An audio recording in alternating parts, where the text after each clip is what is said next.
The sacred city, Jerusalem before the storm. Let me take you to a city where every stone remembers a prophecy, every hill has heard a prayer, and every drop of blood once spilled has never quite dried.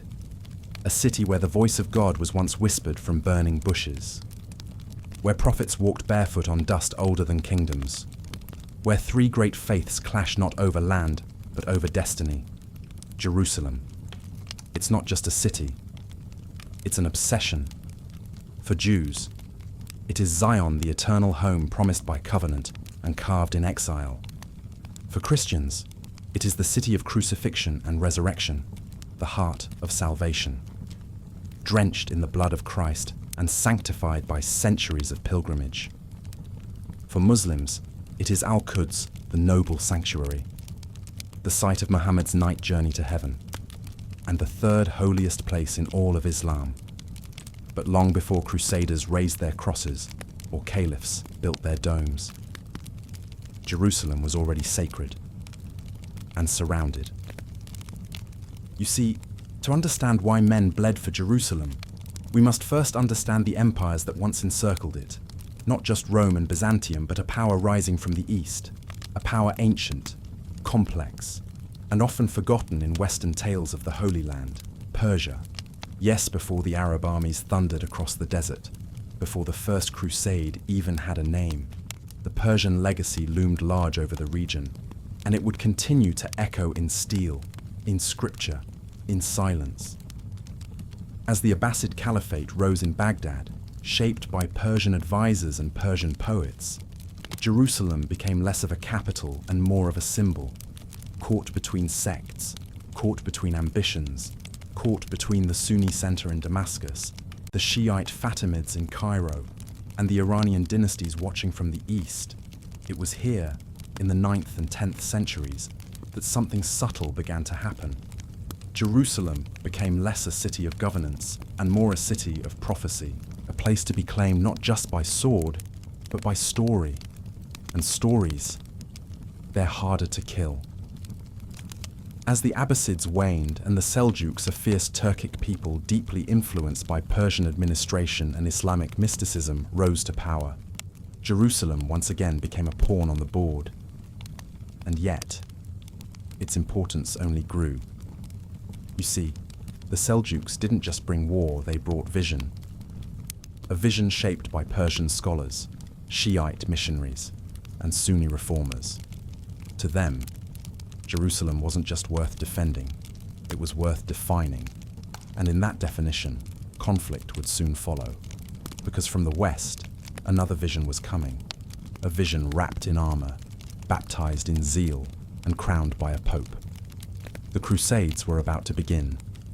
But before the West arrived, before the swords of Christendom crossed into the Levant, Jerusalem had already become a battlefield of empires, of ideologies, and of sects within Islam itself. And Iran, ancient Persia, was watching.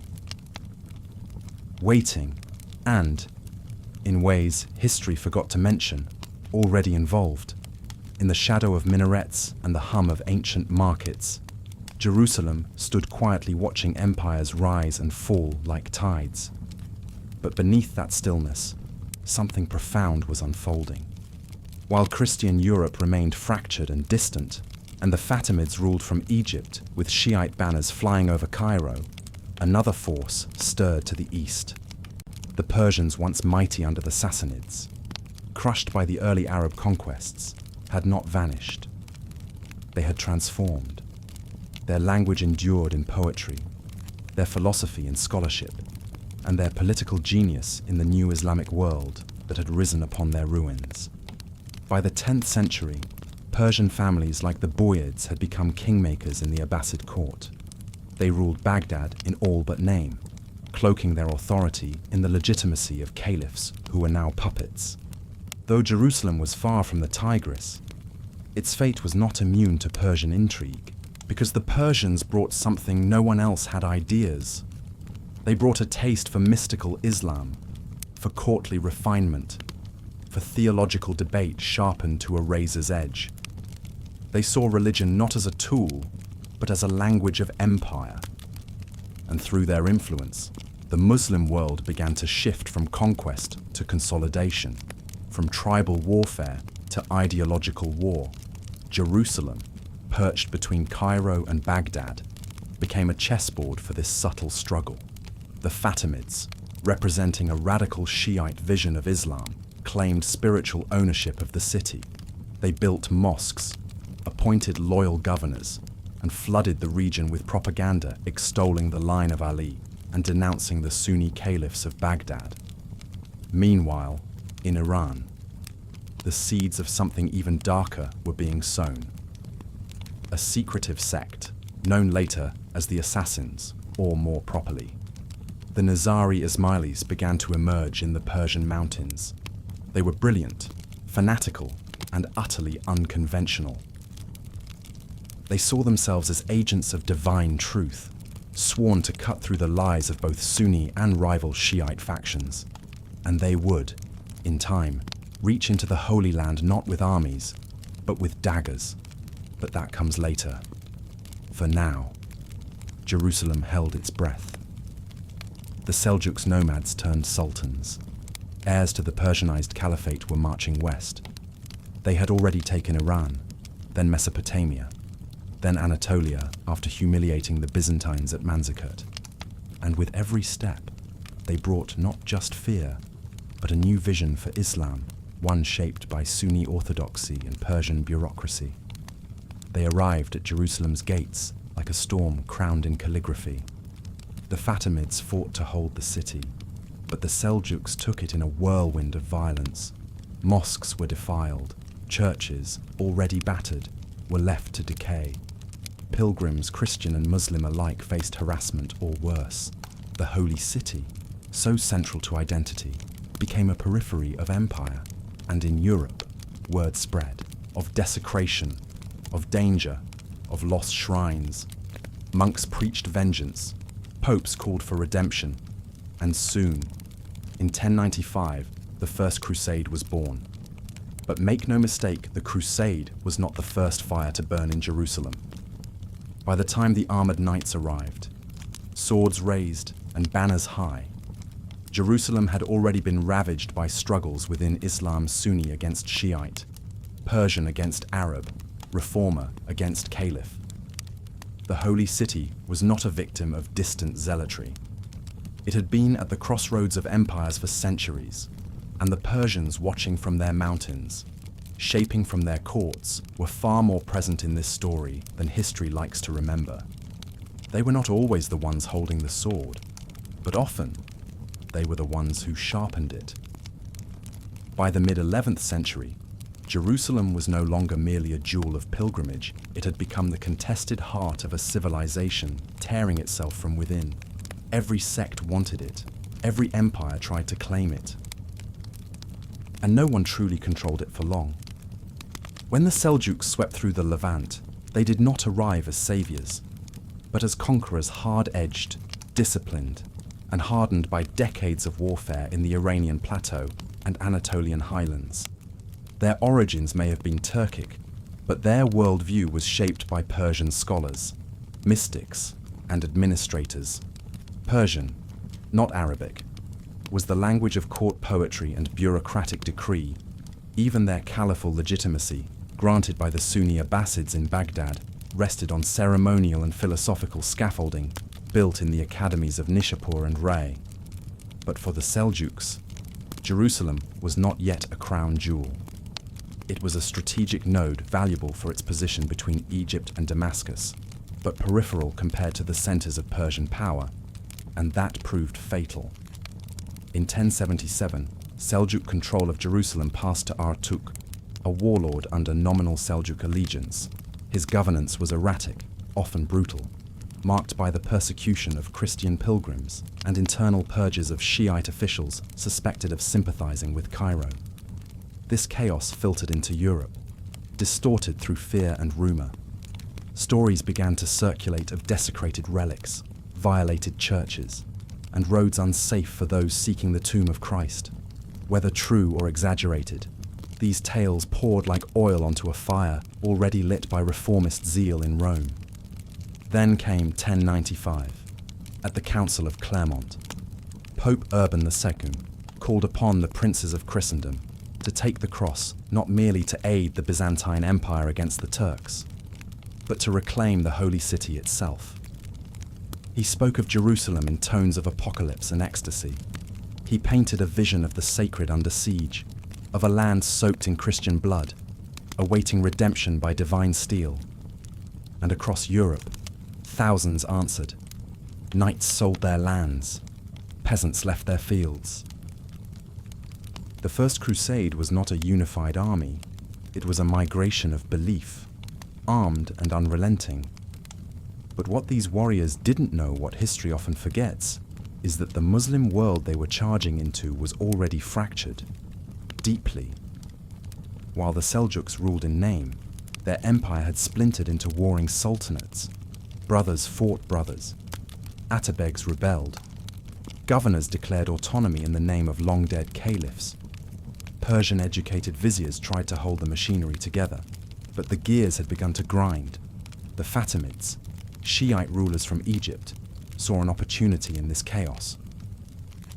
In 1098, just 1 year before the Crusaders reached Jerusalem, they launched a bold offensive and retook the city from the Seljuk-controlled Artukids. For a moment, Jerusalem was back under Cairo's green banner, but it would not last. Because by the summer of 1099, a new kind of army crested the hills outside the city, an army not of Muslims or Persians or even Byzantines, but of Latin Christians, armoured in chainmail and lit by prophecy. And though the Fatimid defenders resisted bravely, they were unprepared for the ferocity of what came next. The siege of Jerusalem in July 1099 was brutal, even by medieval standards. The Crusaders stormed the walls with ladders and rams, aided by divine conviction and strategic desperation. When they breached the city, they unleashed a massacre. Muslim men, women, and children were slaughtered in the thousands. Even Jews, who had taken refuge in synagogues, were burned alive. The city of God became a city of gore. And still, amid this horror, Persian voices echoed in silence. In Baghdad, Abbasid chroniclers watched helplessly. In Isfahan and Shiraz, scholars whispered of the shame. Some celebrated the fall of Fatimid influence, others mourned the unity that had been lost. And the Ismaili sects, the Persian-rooted communities from Alamut, began to rethink their strategy. They would never match the Crusaders in armies, but they would make themselves indispensable through fear, precision, and invisibility. Assassins. Their daggers would soon shape the politics of Jerusalem in ways no siege ever could. In the months following the Crusaders' bloody conquest of Jerusalem, the Islamic world reeled, but it did not yet respond. This wasn't because it lacked power, it was because it lacked unity. And much of that division could be traced not to the Crusaders, but to deeper fractures stretching from the Mediterranean to the Persian plateau. You see, long before the Franks ever set foot on Levantine soil, the House of Islam had been quietly tearing itself apart. Shiite versus Sunni, Arab versus Persian, Caliph versus Sultan, and Jerusalem, as always, stood at the fault line. To the Fatimids, who had ruled Jerusalem up until 1099, the Crusades' arrival was both a tragedy and an irony. They had taken the city from the Seljuks less than 2 years earlier. They had promised to defend it, to preserve it, but their armies were stretched thin, their legitimacy questioned even by fellow Shiites, and their position geographically isolated in Egypt left them ill-equipped to resist a pan-European invasion force. The Abbasids in Baghdad, Sunni and weakened, saw the loss of Jerusalem less as a holy calamity than a geopolitical embarrassment. They had long since ceded power to the Seljuk sultans, whose own realm was cracking apart under rivalries and succession wars. The idea of a unified Islamic counterattack seemed distant, more fantasy than strategy. But in the east, in the shadowed valleys of Persia, there were others watching. Not empires, not armies, but movements. One of them was led by a man named Hassan-i Sabah. Operating from the mountain fortress of Alamut in northern Iran, Hassan had forged a sectarian stronghold for the Nizari Ismailis, a Shiite branch despised by both Sunni orthodoxy and rival Shiite lines. Isolated, radical, and fanatically loyal, the Nizaris developed a new kind of warfare assassination. They targeted not cities, but symbols, not populations, but power. Their blades were precise, political, psychological, and after Jerusalem fell, their interest shifted west, because the Crusaders had not just conquered a city, they had ignited a religious war that would ripple through every corner of the Islamic world. For the Nizaris, this was both a threat and an opportunity. Sunni sultans were vulnerable. Shiite rulers had been discredited.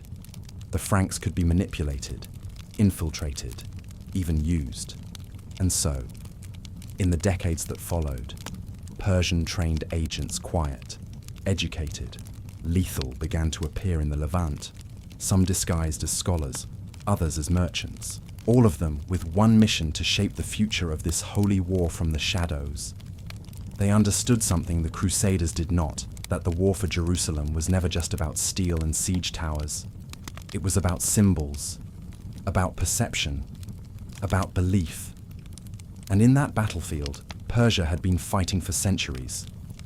So as the Crusaders fortified their new kingdom of Jerusalem, building castles, importing settlers, and sending relics back to Europe, they never realized how many of the roads they walked had already been watched, mapped, and interpreted by eyes that spoke in Persian.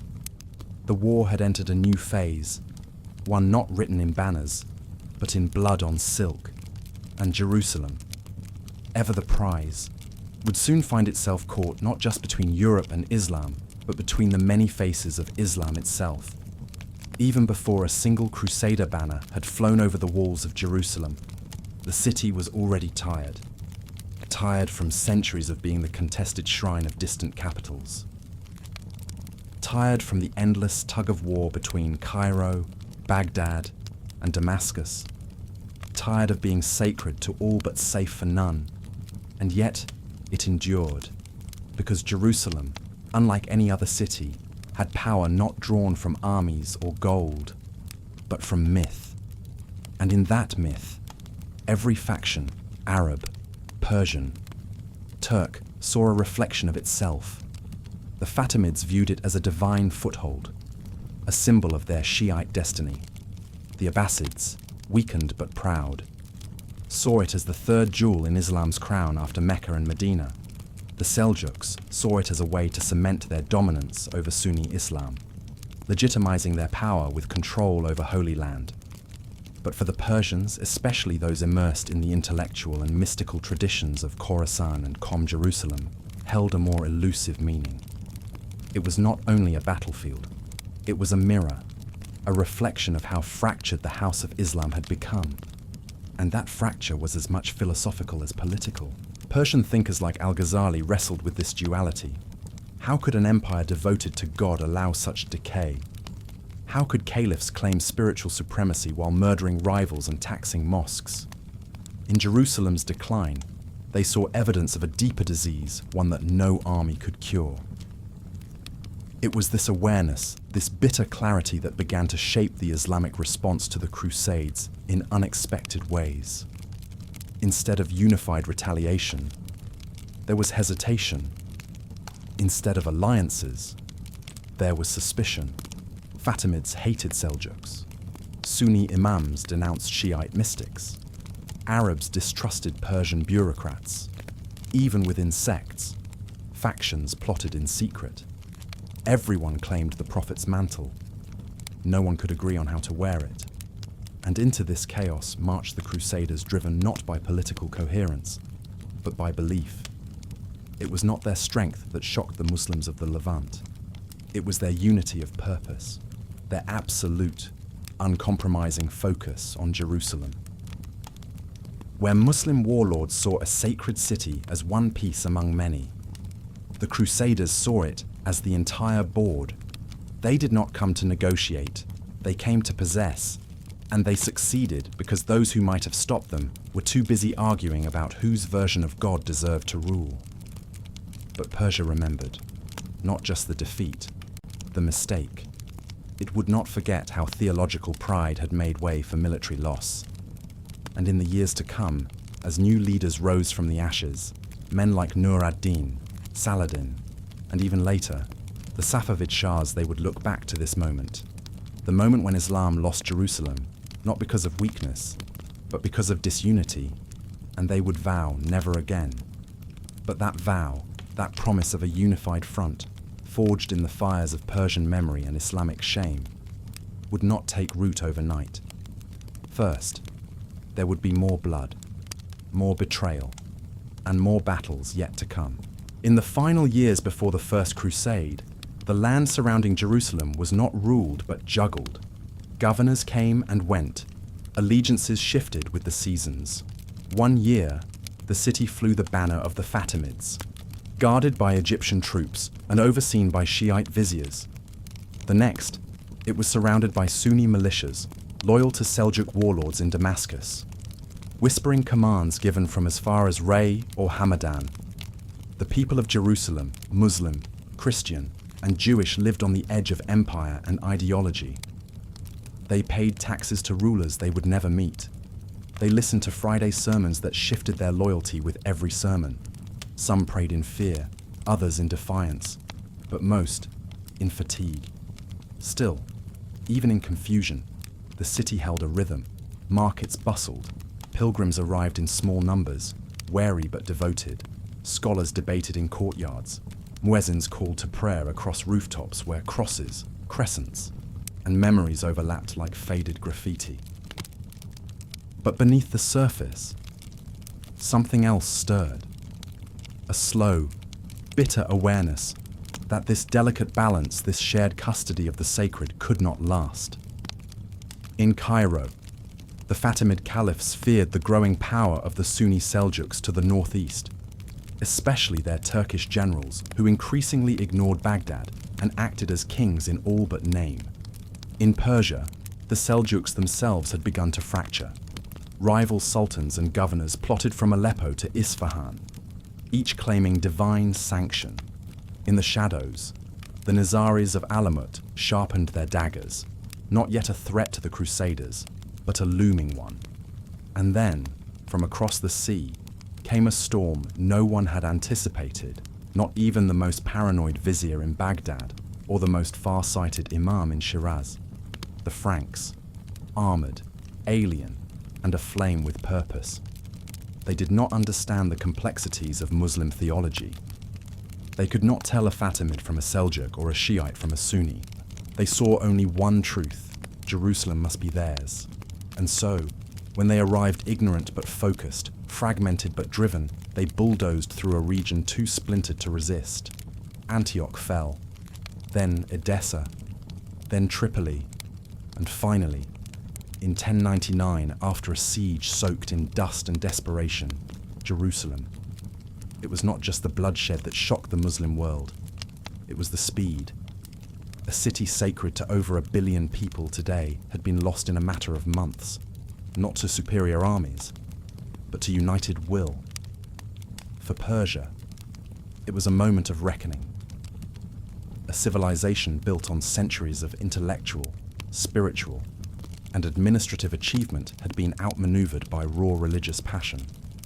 It was a wound that would fester not only in history books, but in theology, in poetry, in prophecy.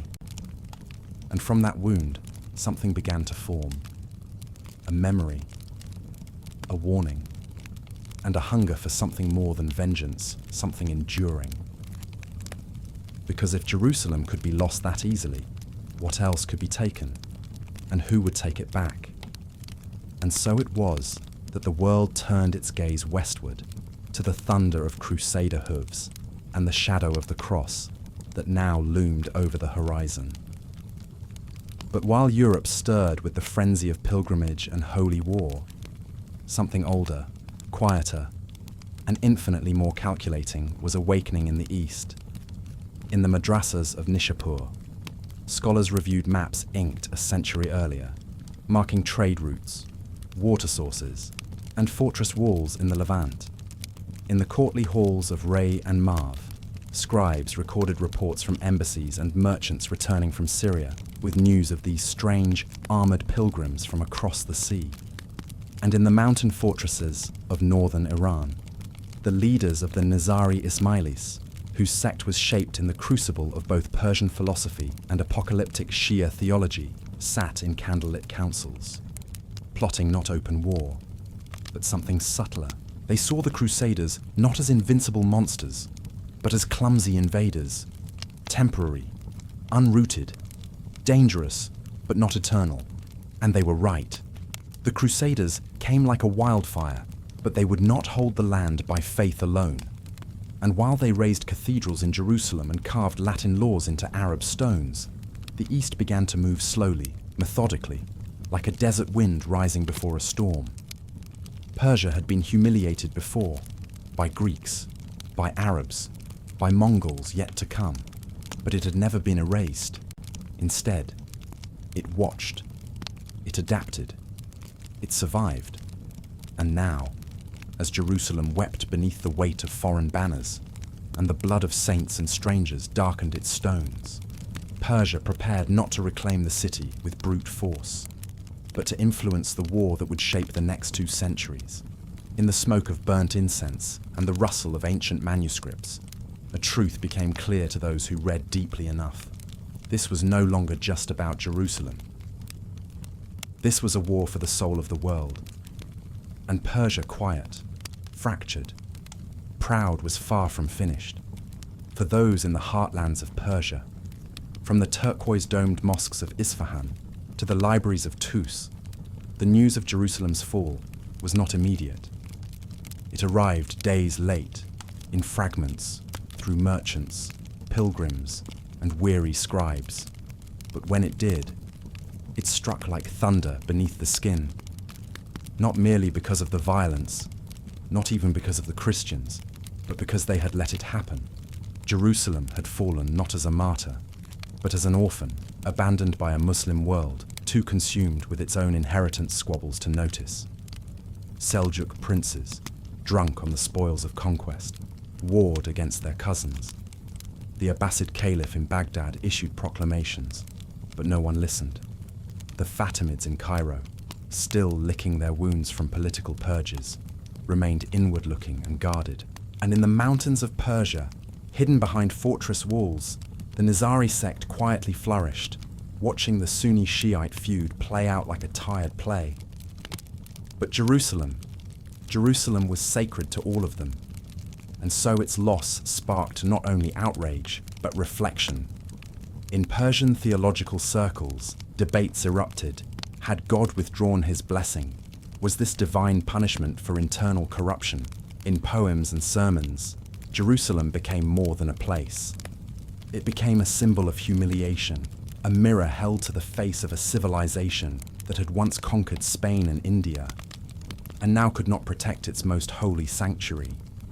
The fall of the city planted a seed in Persian minds, in Persian hearts. A seed that whispered not just of revenge, but of revival. From this moment forward, the Crusades would no longer be viewed merely as foreign incursions. They would become catalysts shaping political theory, sharpening theological divisions, and igniting movements from Morocco to the Oxus. And though the Crusaders held Jerusalem with blade and blood, they would never truly possess it. Because the East had seen this pattern before. Empires that burned hot and fast, who mistook shock for permanence. The Crusaders did not know the land. They did not know the winds, the waters, the fasting days, the sacred silences. They had force, yes, but the East had memory, and memory would outlast steel. As Jerusalem was transformed into a Crusader kingdom, its mosques defiled, its churches fortified, its streets patrolled by foreign tongues, a different kind of war began. A war of interpretation, a war of myth. Persian poets began to write of the city not as a victim, but as a bride taken by brutes. Persian mystics invoked its suffering in metaphors of divine longing.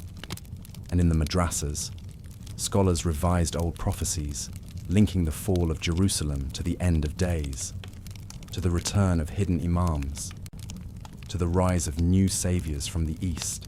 The Crusaders thought they had won, but what they had done was awaken a sleeping idea, and Persia would carry that idea forward, not just in armies, but in fire, in ink, in vengeance refined by patience. Because in the East, they understood what the West did not, that no victory is final, and no wound is forgotten.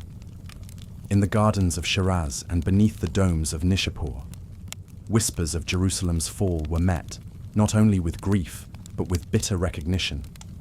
The Crusaders had struck a bleeding vein, not because they were strong, but because the Muslim world had grown too divided to defend itself.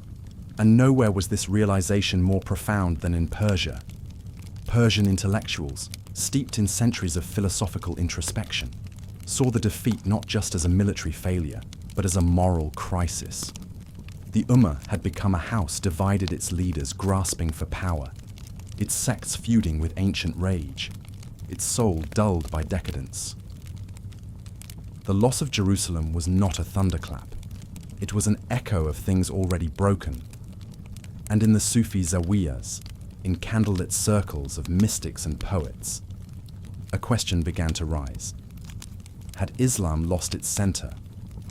Jerusalem had always been more than a city. It was the spiritual navel of prophecy, where Abraham's knife had trembled, where Solomon's temple once rose, where Muhammad ascended through the stars on a winged steed.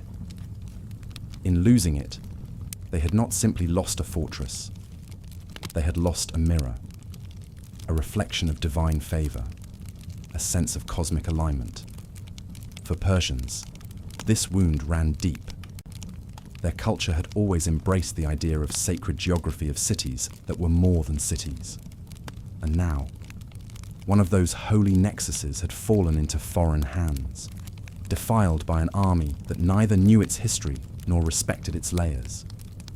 And yet, the response from Persia was not immediate fire and fury. It was colder, sharper, strategic. From the shadows, Persian-trained viziers in Damascus and Aleppo began to shift allegiances. Alliances were tested, Fatimid agents were infiltrated. Sunni and Shiite emissaries vied for influence over minor warlords, who now found themselves sandwiched between Crusader castles and broken caliphates. And most of all, beneath the noise daggers were drawn. The Nizaris, cloaked in silence, began to mark names. Crusader leaders, traitorous sultans, unworthy clerics. They were not interested in recapturing Jerusalem by siege. They would weaken the foundations instead, one assassination at a time. Because while the Crusaders celebrated their new kingdom with pomp and Latin chants, Persia remembered the ancient art of patience. They knew that to reclaim Jerusalem, one did not need to storm its gates. One simply needed to make it bleed from within. And so began the long war, not of armies, but of ideas, not of conquest, but of decay. Because empires built on stolen cities rarely hold them long. And as Persian poets would later write, etched into the margins of history, Jerusalem was never theirs. It only wandered, lost until its people were ready to return.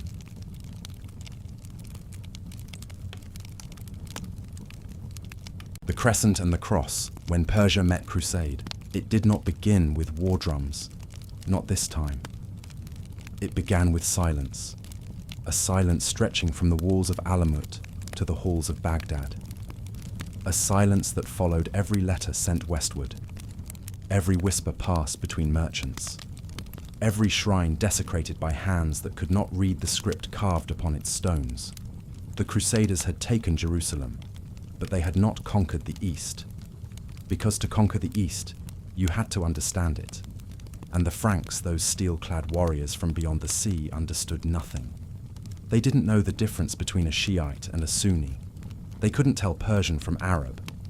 They thought Cairo and Baghdad were rival cities, not poles of a torn spiritual cosmos. And above all, they believed they were alone. They were not. In the East, Persia watched, not with panic, with precision, while the Crusaders carved up the Levant into feudal kingdoms and Latin bishoprics. Persian minds mapped out a longer game. The Seljuks, though weakened, still ruled swathes of Anatolia and Syria. Their empire, born in the steppes but educated by Persian scribes, retained enough strength to hold the line. But it was not the sultans who would shape the next chapter. It was the shadows. And from those shadows, the assassins emerged.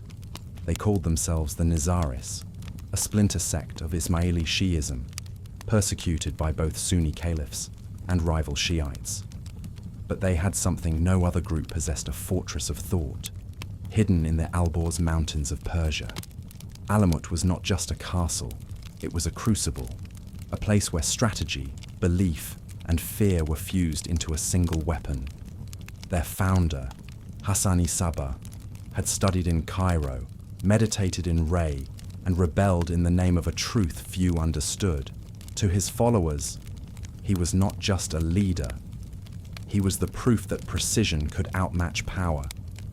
And from Alamut, he unleashed a new form of war: assassination, targeted, surgical, devastating. Their first victims were not crusaders, but Muslim lords, sultans who betrayed the cause, governors who surrendered cities too easily, clerics who preached obedience to distant, hollow caliphs. Each death sent a message not just to enemies, but to the faithful: we are watching.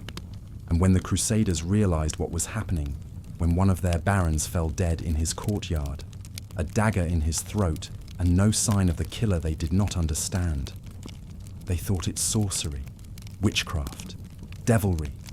But it was none of those. It was Persian, a legacy not of brute conquest, but of patient rebellion, of intellect weaponized, of theology turned into blade. And soon, even Saladin, future hero of Islam, would tread carefully around their agents. Because in the Holy Land, armies might win battles, but it was the quiet ones, the Persians, the scribes, the assassins who shaped history. As the Crusader kingdoms settled into their new, uneasy dominion over the Levant, the land itself became a battlefield of subtler wars, ones waged not only by knights and swords, but by messengers, coins, and quills, in cities like Aleppo, Damascus, and Mosul. Persian-trained advisors whispered into the ears of local emirs, reminding them that the Crusaders were not just invaders, they were a foreign virus, and like any contagion, they required both resistance and quarantine. But resistance could not be waged with brute force alone. Not yet. The Islamic world remained fractured: Sunni against Shiite, Arab against Turk, Egypt against Persia. And so, into that vacuum stepped the scholars, theologians, and viziers, whose pens often carried more weight than any sword.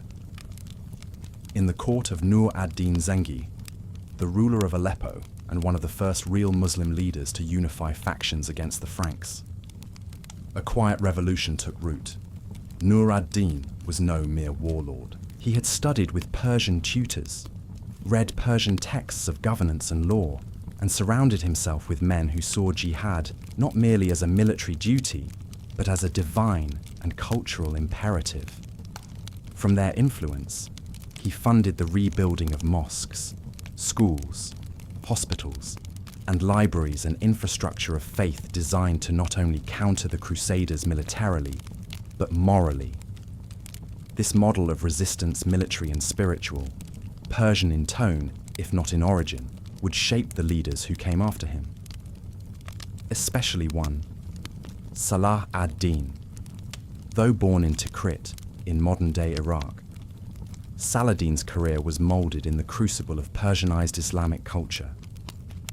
He rose under the Zengid umbrella, inherited the Fatimid stronghold in Cairo, and eventually forged a unified Muslim front that extended from the Euphrates to the Nile. But his brilliance wasn't just in his military acumen, it was in his understanding of optics of symbols. He knew that to defeat the Crusaders, one had to not only conquer land, but reclaim the story. And Jerusalem, above all, was the symbol that mattered most. Yet even as Saladin prepared his campaigns, the Nizaris of Alamut were not idle. Though often painted in history as fanatical killers, their reach went far beyond the dagger. They established safe houses in Syria, embedded agents in both Muslim and Crusader courts, and used terror not indiscriminately, but with remarkable precision.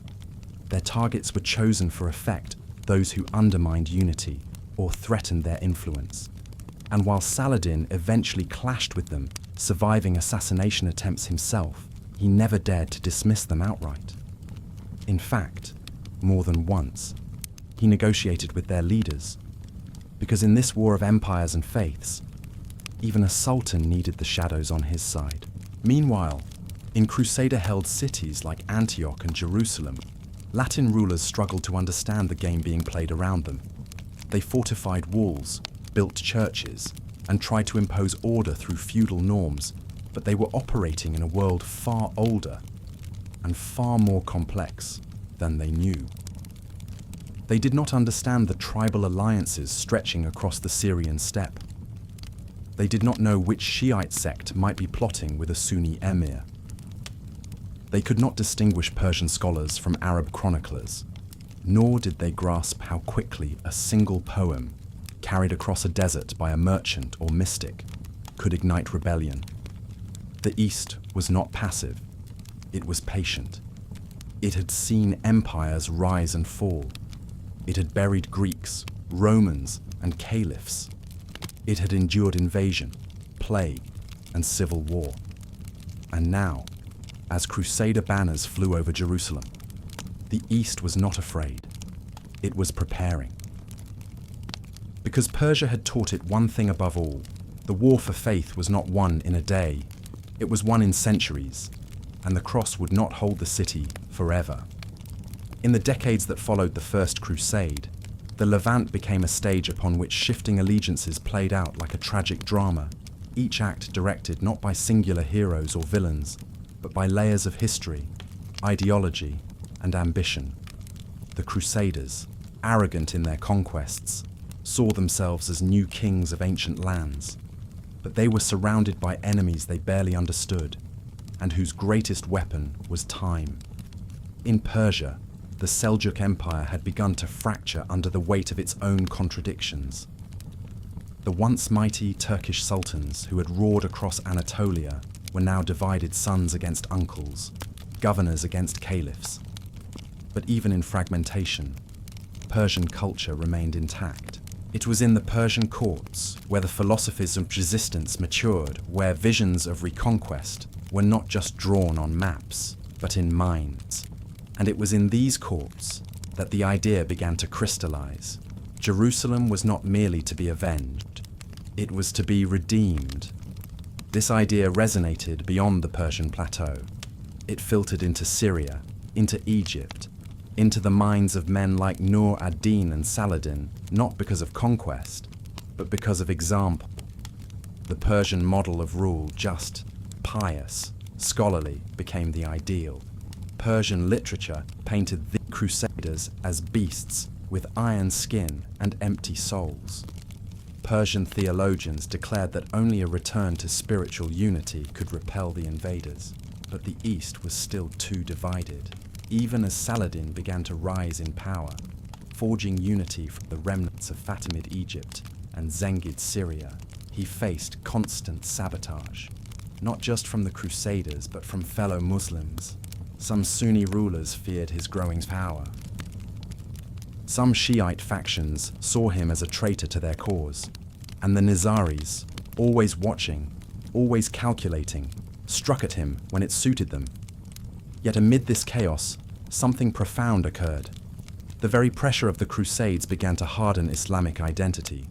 Before the Crusades, Islam was a tapestry of ethnicities, sects, and dynasties interconnected, but often indifferent to each other. After Jerusalem fell, That indifference turned to urgency. Sunni and Shiite debates did not end, but for the first time in generations, scholars began to speak of common purpose. Clerics urged solidarity.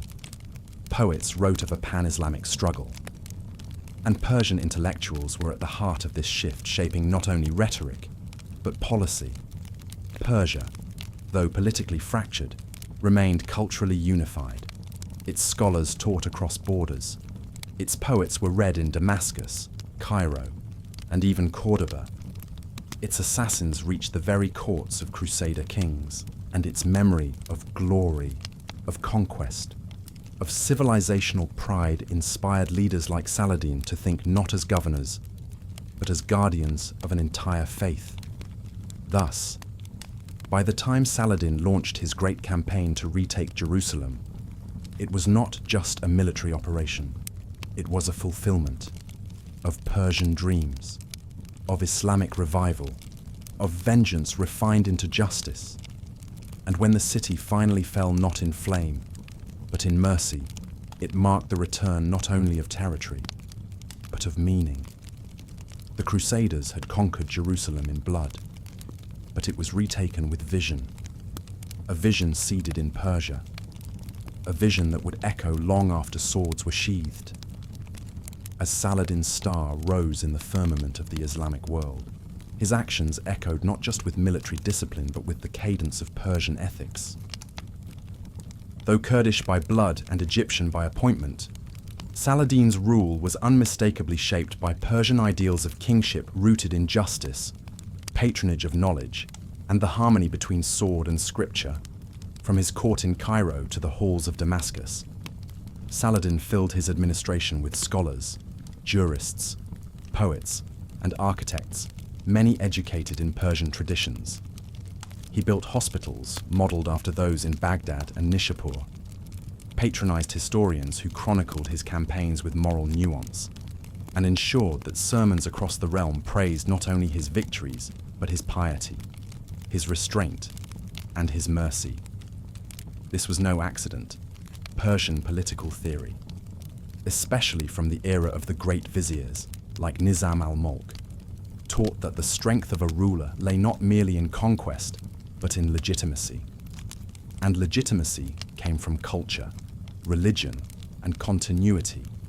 The Crusaders, crude, brutal, and alien to the land, could not offer such a legacy.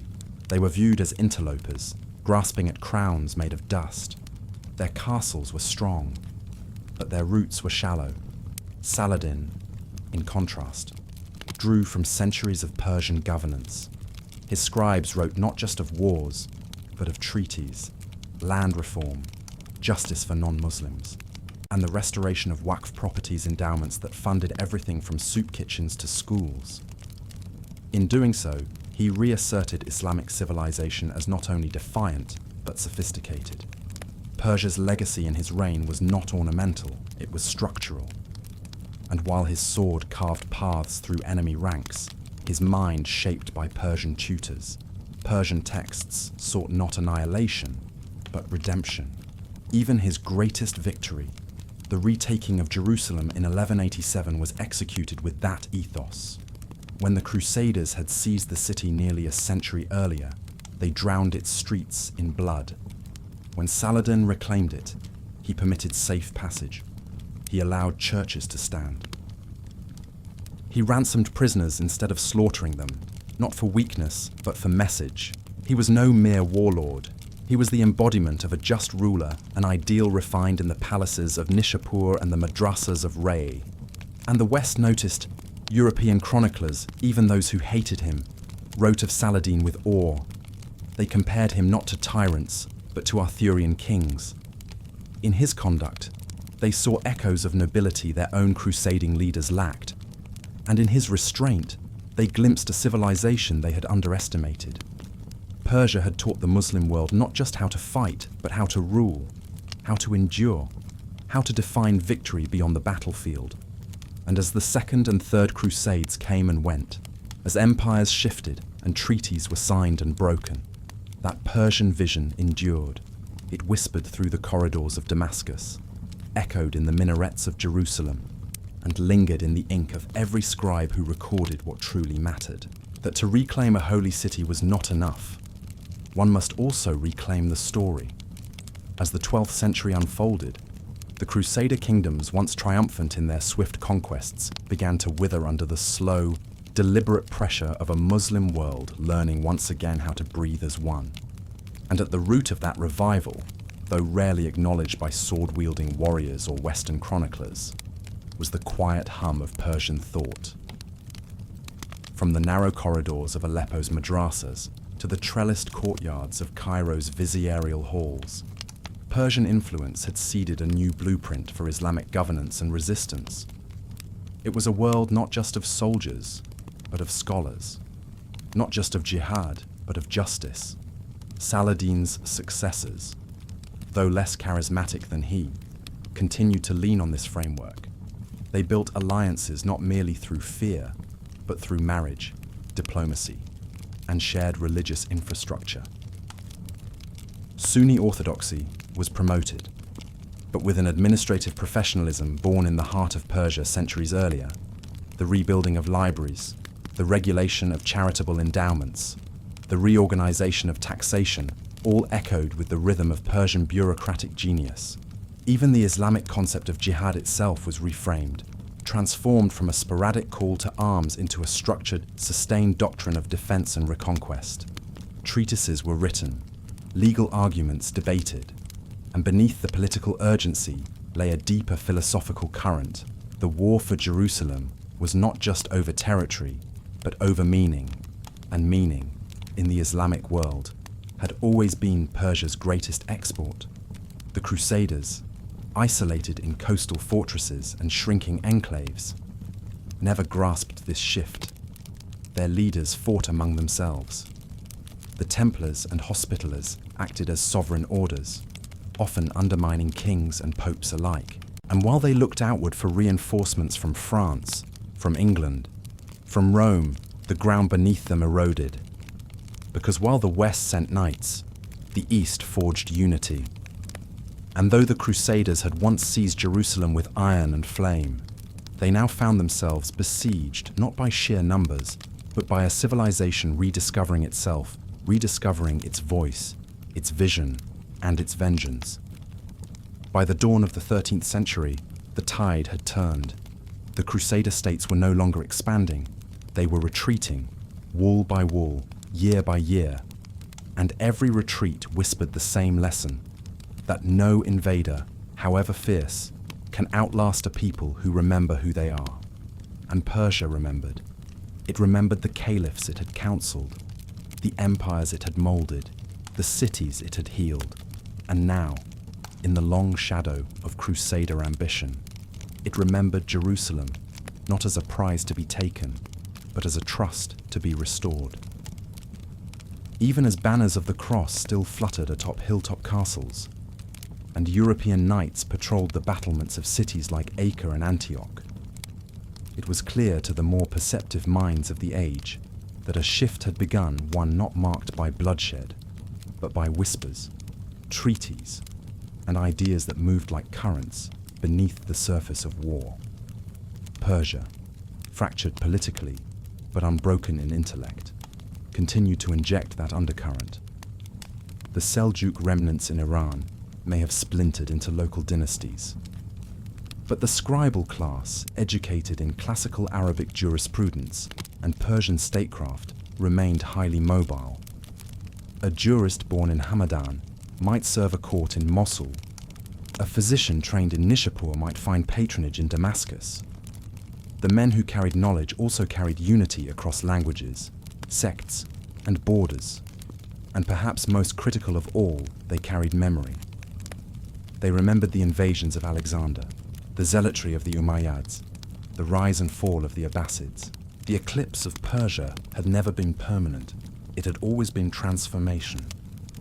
And so it was that Persian heritage infused the Islamic resistance with something beyond revenge. It brought purpose. That purpose became visible not only in Saladin's reign, but in the decades that followed. The courts of his successors, though often mired in infighting, still bore the architecture of Persian influence, the legal traditions, the administrative clarity, the balance of mysticism and law. In the schools funded by these courts, a new generation of imams and scholars arose trained not merely to oppose the Crusaders, but to outlast them. They preached in Arabic but quoted Persian thinkers. They led prayers, but also policy. And as they taught children beneath the arches of rebuilt mosques, they passed on more than religion. They passed on resolve. It was not a quick or dramatic turn. It was slow, deliberate, inevitable. And as the 12th century faded into the 13th, the Crusader world began to darken. European reinforcements grew infrequent. Crusader lords quarreled over dwindling resources. And behind their walls, they heard the murmurs of a civilization not collapsing, but cohering. A civilization with deep roots, with long memory, and with the quiet, patient fire of Persia still glowing beneath its surface. By the late 12th century, it was no longer possible to ignore the quiet, inexorable change. The Crusader states, once so confident in their divine mission, now resembled islands shrinking in a rising tide.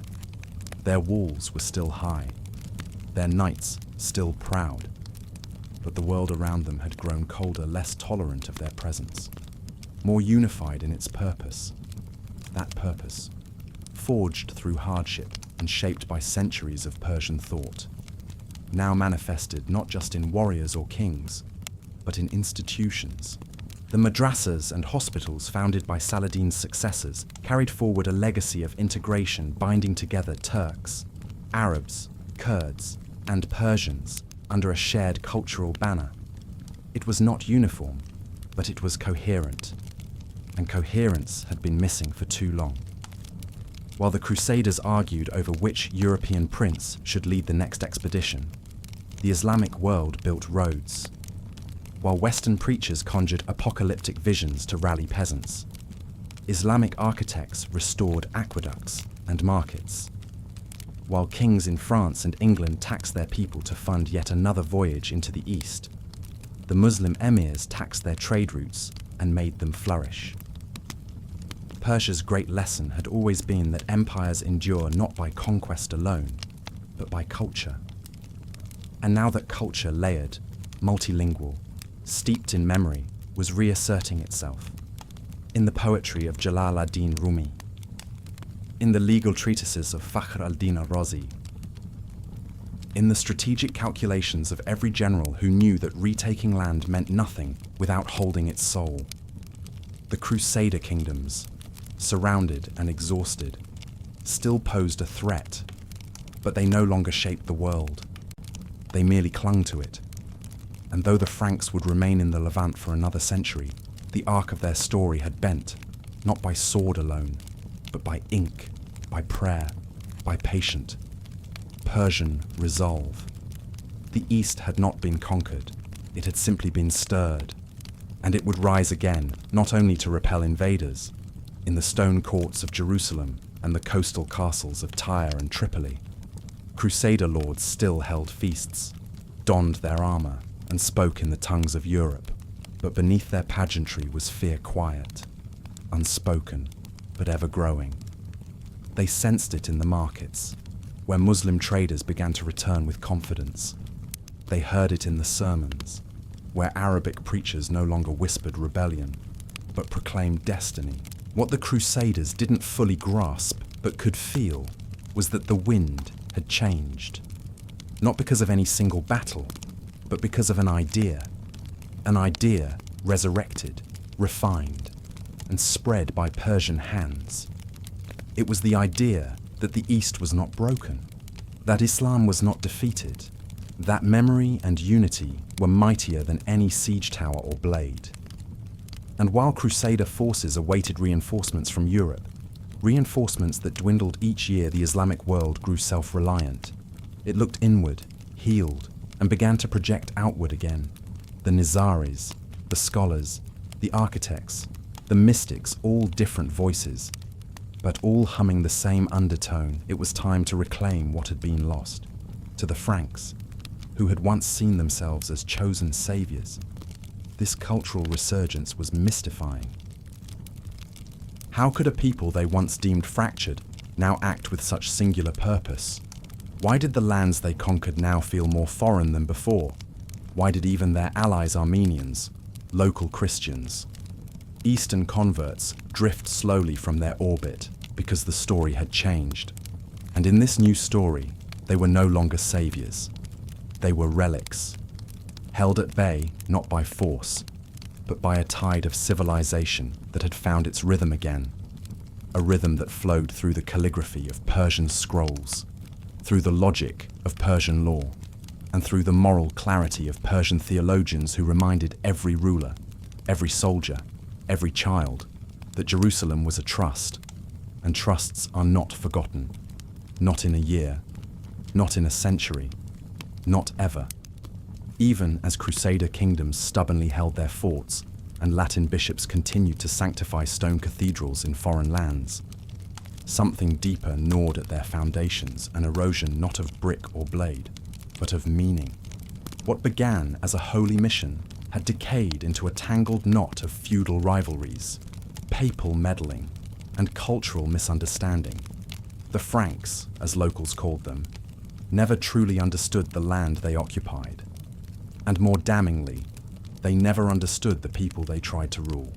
They viewed Muslims as a monolith, yet they stood among Persian-speaking merchants, Arab tribal sheikhs, Turkish horsemen, and Kurdish peasants. They heard calls to prayer, but never realized that those calls differed in creed, in dialect, in spiritual lineage. And as they garrisoned themselves behind walls, the Islamic world, guided by Persian resilience, began to retake not just territory, but narrative.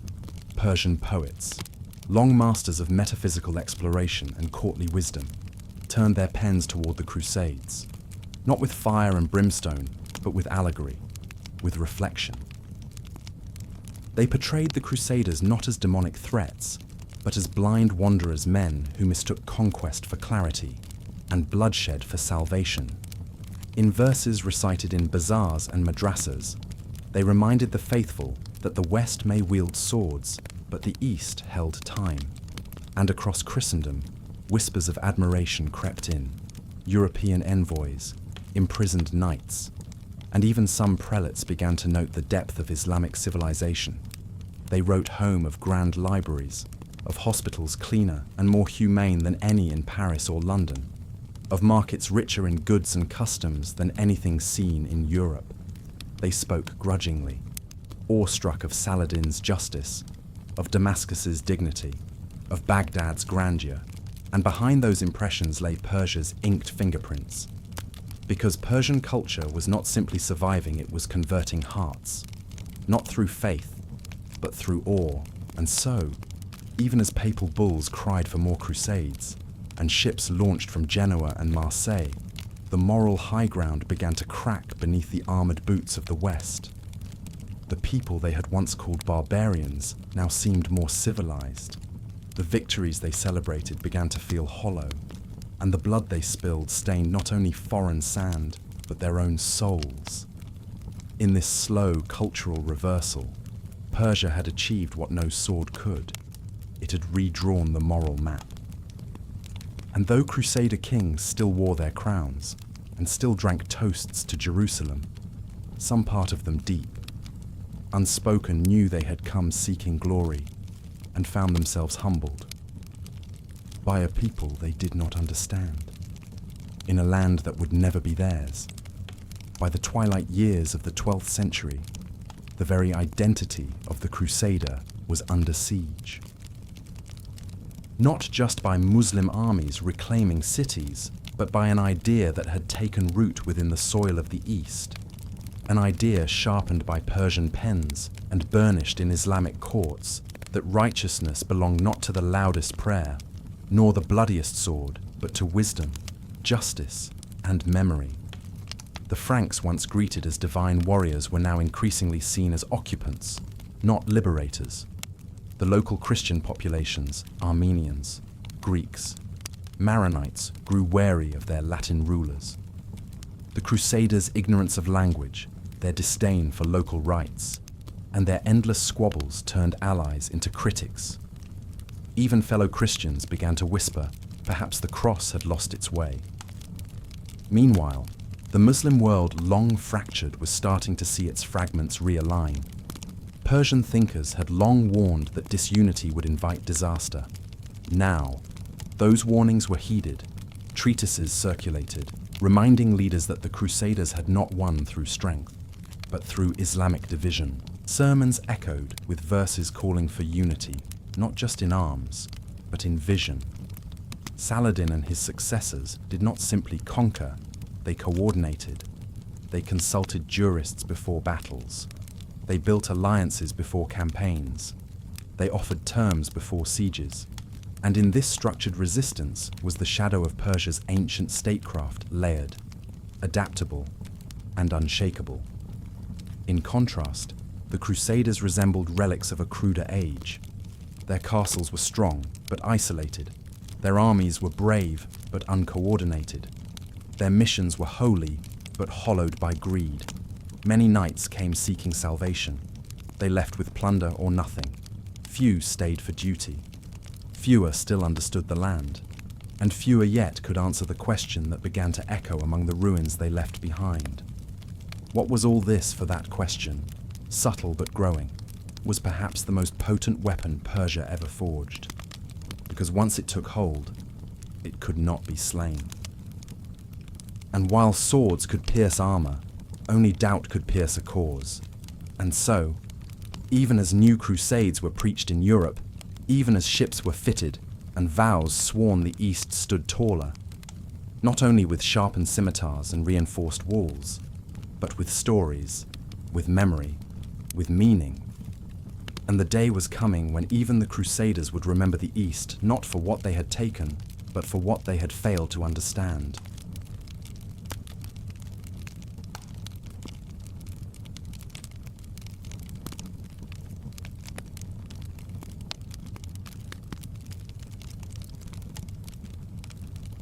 Fire from the East, the Mongol storm and the fate of the Islamic world. It began, as all cataclysms do, not with thunder, but with hooves, a tremor in the earth, a streak of dust across the steppe, and then a silence so profound, it seemed the sky itself was holding its breath. The Mongols had come, and with them came the end of worlds. For decades, the Islamic world had been consumed with driving back the cross, uniting under Saladin's banner, retaking Jerusalem, fortifying cities, and rekindling a Persian-guided renaissance. The Crusaders were now fractured, their presence reduced to scattered fortresses. Muslim scholars, soldiers, and rulers believed the worst had passed. They were wrong, because far beyond the eastern deserts and mountain ranges, a new power had risen, one that cared nothing for Jerusalem, for Rome, for Mecca. It did not speak of crusades or caliphates. It spoke only of empire. Genghis Khan had forged a nation of riders and raiders into an unstoppable machine. By the early 13th century, they had already annihilated the Khwarezmian Empire, whose sultan had foolishly provoked Mongol wrath. Cities like Nishapur, Balkh, and Merv, once jewels of Persian civilization, were turned into ash and bone. Scholars impaled, libraries burned, rivers choked with bodies. This was not conquest. This was erasure. And as word spread west, a shudder ran through every mosque, every market, every madrasa. Who could stand against a people who fought like storms Baghdad? The heart of Islamic learning seemed untouchable. Its scholars had survived crusaders. Its libraries held the wisdom of Persia, Greece, India. It was the heir to centuries of empire. But in 1258, the Mongols came not with siege engines alone, but with intent to end an era. They succeeded. The Tigris ran black with ink and red with blood. The last Abbasid caliph was rolled in a carpet and trampled. The House of Wisdom, that jewel of Persian Arab science, was gone. The East had lost its soul, and yet, it did not break, because Persia, unlike Baghdad, was not a city, it was an idea, and ideas do not burn. As Mongols carved their path westward, some of their leaders, like Hulagu, sought only dominion, but others, like his brother Burqa Khan, converted to Islam. Others married Persian noblewomen. Persian viziers soon found roles in Mongol courts. Persian engineers helped rebuild Mongol cities. And slowly, imperceptibly, the conqueror became the conduit. By the end of the 13th century, the Mongol Ilkhanate ruling Persia had adopted Islam. The storm that had unmade Baghdad now rebuilt mosques. And once again, Persian thought tempered in blood, trained in survival, guided an empire. In the wake of catastrophe, most civilizations collapse, but Persia, true to its legacy, adapted. What began as apocalypse slowly became alchemy. The Mongol Ilkhanate, after laying waste to the old centers of learning and piety, found itself surrounded by the very intellectuals it had once sought to destroy. They could crush walls, they could burn books, but they could not govern without knowledge. And knowledge, in this land, was Persian. Viziers once dismissed as relics were brought into court. Scribes who had hidden in the ruins of mosques were summoned to rebuild the bureaucracy. Architects, mathematicians, and astrologers, all heirs to centuries of Persian scholarship, began shaping a new kind of empire, one Mongol in blood, but Persian in soul. By the 1290s, Ghazan Khan, a direct descendant of Genghis, stood at the head of the Ilkhanate, but his heart belonged to Islam. Under the guidance of his Persian vizier, Rashid al-Din, Ghazan embraced the faith and initiated one of the most ambitious reforms the region had ever seen. He reorganized the tax system, patronized scholars, and decreed the rebuilding of cities shattered by his grandfather's fury. And it was not just physical reconstruction. Rashid al-Din commissioned the Jami al-Tawarik, a history of the world written in Persian and Arabic, a work that sought not to glorify the Mongols alone, but to place them within the grand tapestry of human civilization. This was not a submission, it was a reweaving. Persia had not only survived it, had converted the very horsemen who once sought its annihilation. And so, even as the Crusader kingdoms breathed their last in the Levant, and Europe debated new but futile campaigns, a new chapter was being written further east. The Mongols, now students of Persian Islam, spread Persian culture into Central Asia, India, even China. Tamerlane, the fearsome conqueror who rose after the Ilkhanate's fall, would march with Quranic verses etched into his weapons and Persian poets in his courts. The Timurids, his descendants, would rule from Samarkand and Herat cities filled with blue-tiled madrasas, calligraphy, and scientific inquiry. Everywhere the Mongols had ridden, Persian culture now rode with them. The East was no longer defending itself, it was defining itself, not in isolation, but in adaptation. Because Persia's greatest weapon was never the sword or the fortress. It was the idea that no matter who ruled, it was Persia that told the story. By the early 14th century, the tide had irrevocably turned. The last of the Crusader strongholds, Acre, Tripoli, and finally, the port city of Ruad had fallen. Their walls crumbled not from one great siege, but from attrition, neglect, and the loss of purpose. The Crusades, once the sacred obsession of Christendom, had become expensive relics of failed glory. In Europe, knights returned home with scars and stories, but without triumph. Papal authority, once supreme in rallying men to Jerusalem, found itself questioned. And while troubadours still sang of distant chivalry, their voices sounded more like eulogies than calls to arms. Meanwhile, in the east, something profound had taken root. The Mongol storm, having broken the Islamic world into fragments, had also stripped away the old hierarchies. And in that vacuum, Persia once again rose not as a kingdom, but as a culture. Its philosophers now whispered into the ears of conquerors. Its artists adorned palaces from Cairo to Delhi. Its theology shaped the madrasas of Anatolia and Bukhara. It was no longer about survival, it was about inheritance. Persian traditions gave birth to three great empires that would define the Muslim world for centuries: the Ottomans, the Safavids, and the Mughals.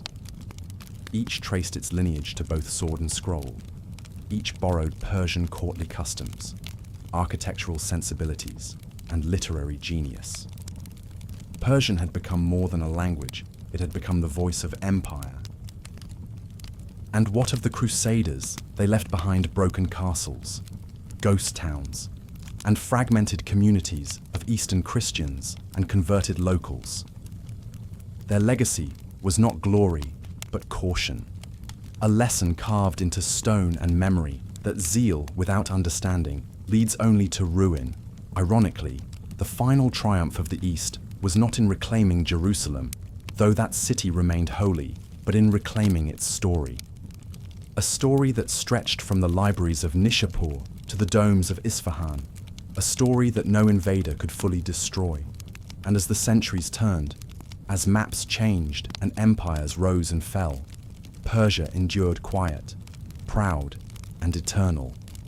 The Crusades had come and gone, the Mongols had burned and passed, but Persia remained, and always would. The lands once scorched by Mongol hooves, Herat, Tabriz, Shiraz began to bloom once more, but they bloomed not in spite of conquest, but because Persian culture had seized the moment. Where others saw ruin, Persian scholars saw opportunity. They stepped into the silence left by fallen kings and respoke the world. One manuscript, one madrasa at a time. The Ilkhanid court in Tabriz became a center of art and astronomy. A stunning irony given that its founders had once burned libraries. Historians began to call it the Second Renaissance of Persia. Under Ghazan and his successors, architecture flourished with celestial symmetry. In schools funded by Mongol gold and Persian wisdom, scholars studied not only Quranic exegesis and Hadith sciences, but Greek philosophy, Indian medicine, and even Chinese alchemy. The fusion was dazzling, and this was no accident. Persian culture had always excelled not only in preservation, but in synthesis. From Zoroastrian fire temples to Sufi lodges, from Achaemenid inscriptions to Safavid miniatures, Persia had long stood at the crossroads of civilizations. Now, it stood again not as a victim of Mongol rage, but as its redeemer. And while the Crusader kingdoms died with their swords drawn and prayers unanswered, the East was writing its next act. That act would be global. From the shores of the Bosporus, the Ottoman Turks, many of whom had fled Mongol invasions into Anatolia, would rise to form an empire that claimed the title of Caliphate. Though Turkish by name, the Ottomans' courts, laws, and even poets bore unmistakable Persian influence. Suleiman the Magnificent's empire was just as much a descendant of Ferdowsi and Al-Ghazali as it was of any Turkic Khan. In India, Babur, descendant of Timur and Genghis, would bring the Persian language, aesthetic, and courtly tradition into the heart of the subcontinent. The Mughal Empire, at its height, governed with Persianate administrative codes and funded Persian language historians to record its glories. Persia, long denied an empire of its own, had instead seeded its DNA into every great Muslim civilization of the early modern world. It was a victory more subtle and more permanent than any battlefield could provide. As Crusader Europe retreated into its own reforms and revolutions, the lands it had once sought to dominate had been remade by the very cultures it had underestimated. By the time the Renaissance bloomed in Florence and Rome, Islamic scholars, many trained in Persian modes of thought, had already preserved and expanded the philosophies of Plato, Aristotle, and Hippocrates. The West's rebirth had, paradoxically, come through the East. And in that irony lay the final conquest, not of walls, but of wonder. even centuries after the Mongol fires dimmed and the last Crusader flags were pulled from their crumbling towers. The questions left behind did not fade. What does it mean to win a war but lose a soul? What does it mean to lose cities but preserve civilization? Persia answered in silence through poetry, philosophy, and memory. In cities like Yazd and Shiraz, where minarets rose again from the ruins, scholars gathered not only to mourn what was lost, but to define what remained. They didn't simply rebuild buildings, they rebuilt meaning. And it was that meaning, not steel, that would endure. The language of scholarship across the Islamic world, from the Ottoman elite to Mughal princes, was now Persian. This wasn't merely a linguistic choice, it was a cultural orientation. Persian epics like the Shahnameh shaped notions of kingship and heroism. Persian mysticism, through Rumi and Attar, reshaped understandings of God and love. Persian historiography turned raw power into ordered legacy. Even theology bent toward the Persian model. While Sunni orthodoxy solidified in Cairo and Damascus, Shia Islam found new life in Persia. After centuries on the margins, the Safavids declared Shi'ism the state religion of Iran in the 16th century, fusing Persian identity with a distinct religious posture that set it apart from both Sunni Arab and Turkic empires. This act, both political and spiritual, would have consequences that echo into our present day. The Shia-Sunni divide, shaped in part by Persian assertion, would become one of the defining axes of power, faith, and conflict in the Islamic world. And though the Crusades were long over, their memory sharpened through this Persian lens remained. In Iran, the Crusader was not merely a historical figure, but a symbol of Western arrogance, of fleeting conquest, of ignorance masquerading as faith. And this memory, cultivated across centuries, has shaped how Persia modern-day Iran sees the West, not as a permanent enemy, but as a recurring one, a force that comes with ships and swords, only to be absorbed, reimagined, and ultimately outlived. So when we speak of the Crusades, we do not merely speak of battles or treaties, we speak of stories.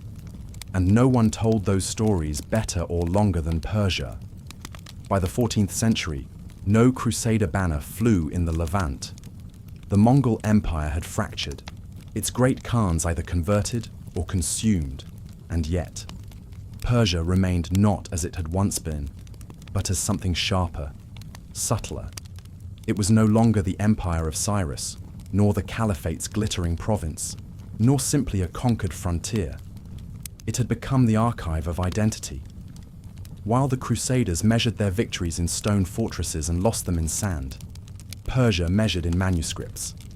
Each bound folio, each illuminated margin, each stanza of Hafez or line of Rumi whispered a deeper kind of defiance, one that did not need armies to assert itself.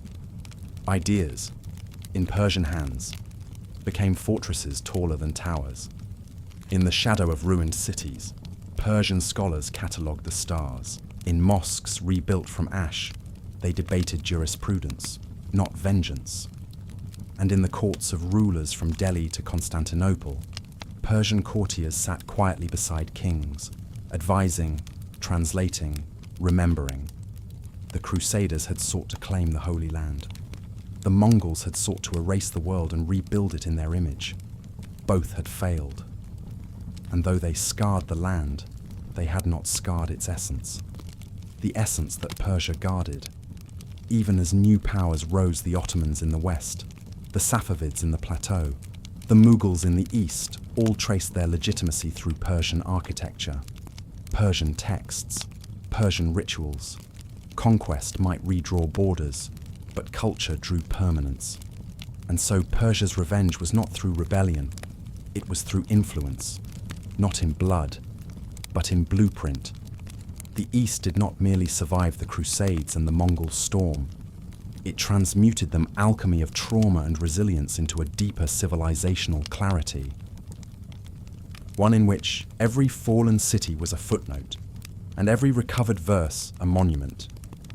This is the legacy of Persia, not just to endure the storm, but to teach it how to speak.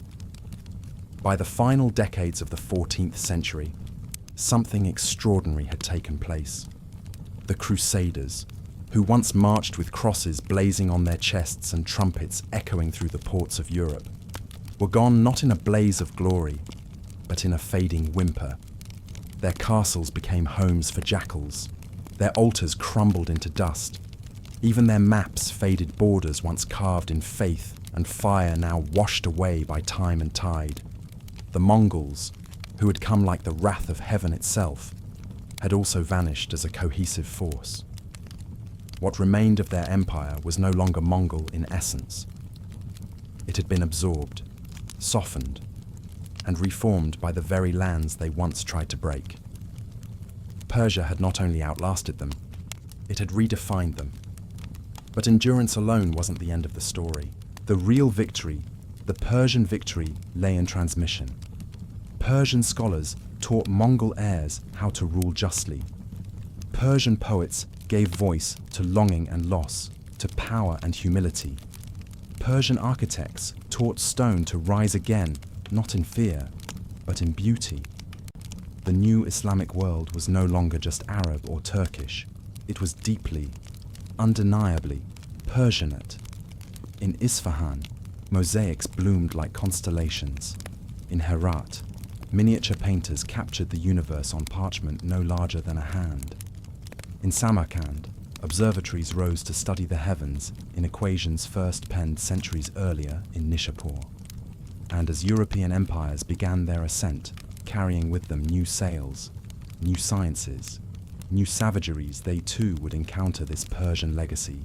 Through Spain, through Sicily, through translations of Avicenna and Al-Farabi, the West's rediscovery of reason passed first through Persian hands. The Crusades had sought to convert the East. Instead, it was the East that had, slowly, transformed the West. And though the age of swords had ended, the age of stories had just begun, because it was Persia who told the world, "You may break our empires, but you will inherit our ideas, and in doing so, you will become part of the very thing you tried to conquer." If the Crusades were an assault on the body of the East, and the Mongols an attempt to tear out its heart, then Persia's response was to defend its soul.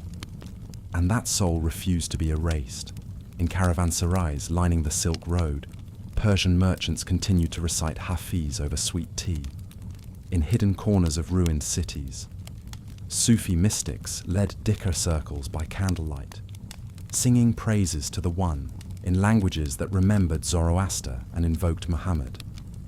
In the shadows of madrasas rebuilt from ruin, children learned to write not just in Arabic, but in Persian, a script that told them they were still part of something vast, storied, and sacred. Where Crusaders had brought Latin fire, Persia responded with metaphysical flame. Where Mongols had shattered bones, Persia rebuilt minds. Because Persia understood something the West often forgot, that civilization is not merely power, but permanence. Not just control, but continuity. The great empires of the Islamic world that followed Ottoman, Safavid, Mughal were built on Persian time. They dressed in Persian robes. They ruled through Persian bureaucracies. They dreamed in Persian verse. Even the West, centuries later, could not resist its allure. Goethe read Hafiz. Thomas Aquinas debated Avicenna. European medicine owed debts to Persian diagnostics. Astronomy, music, mathematics all bore Persian fingerprints. This was the secret triumph. Not that Persia survived, but that it became the language through which survival itself was expressed. And so, the final act of Part 3 is not a battle. It is a library door creaking open. It is a father teaching his son to read Omar Khayyam under a starlit dome. It is a forgotten crusader returning to Europe, unable to hate what he now understood. It is the Mongol soldier laying down his sword to become a patron of calligraphy. It is the idea that what endures beyond conquest beyond all the banners. Blood and betrayal is culture, and culture, Persia taught the world, is the truest empire of all. Long after the final Crusader ships disappeared beyond the Mediterranean horizon, long after the Mongol horses were stabled in forgotten fields, it was not warriors who carried the legacy of Persia forward. It was not emperors, nor generals. It was memory itself inked into pages, woven into carpets, whispered in the verses of poets and the breath of imams. In remote villages scattered from Khorasan to Anatolia, storytellers recited tales of Rostam and Esfandiar, of Alexander, who knelt before a Persian oracle, of Saladin, who fought not just for land but for honor. These stories became more than legend. They became curriculum. They shaped how children saw the world, how empires saw themselves. And while the Crusaders had sought to civilize the East, it was the East that had civilized memory. A memory that refused to bow to any flag. A memory that saw poetry as resistance. That saw architecture as continuity. That saw faith not as conquest, but as illumination. In this memory, Persia became more than a land. It became a lens. Through it, Muslim rulers viewed their legitimacy. Sultans called themselves not just kings but shadows of God, but they framed their rule with Persian titles, Persian courts, Persian etiquette. And even as Western powers rose in the 15th and 16th centuries, sending caravels and cannons to the shores of Africa and India, many found their first true lessons in diplomacy, not in the Vatican, but in Isfahan. For the Persian Empire had redefined what it meant to survive and what it meant to rule. Not just through dominance, but through meaning, because the real battlefield was never only on the plains of Hattin or the walls of Baghdad. It was in the story told after, and Persia broken, bruised, but never bowed was the last to speak, and the first to be heard. It was not only in cities and courts that Persia reasserted itself. The revolution was quieter, deeper, one of language, faith, and worldview. The everyday rhythms of life across the Islamic world, from Anatolia to the Hindu Kush, began to hum with Persian cadence. Prayers were still offered in Arabic, but love poems were whispered in Persian. Fatwas were issued in the name of Arab jurisprudence, but rulership was praised in verses born from Shiraz. Everywhere, the trauma of foreign invasion was slowly being rewritten, not forgotten, but reframed. The Crusaders had brought with them not just armies, but a philosophy of binary conflict, good versus evil, Christian versus Muslim, civilized versus savage. But the Persian response had never been binary. It had been holistic, cyclical. Loss was not defeat. It was a turning of the wheel. Destruction was not annihilation. It was invitation to reflect, to adapt, to refine. In the ruins left behind by Mongol conquests, Persian mystics found silence, and in silence, the voice of God. The devastation had leveled not only towers, but egos. And in this spiritual void, Sufism thrived. Rumi did not emerge despite catastrophe.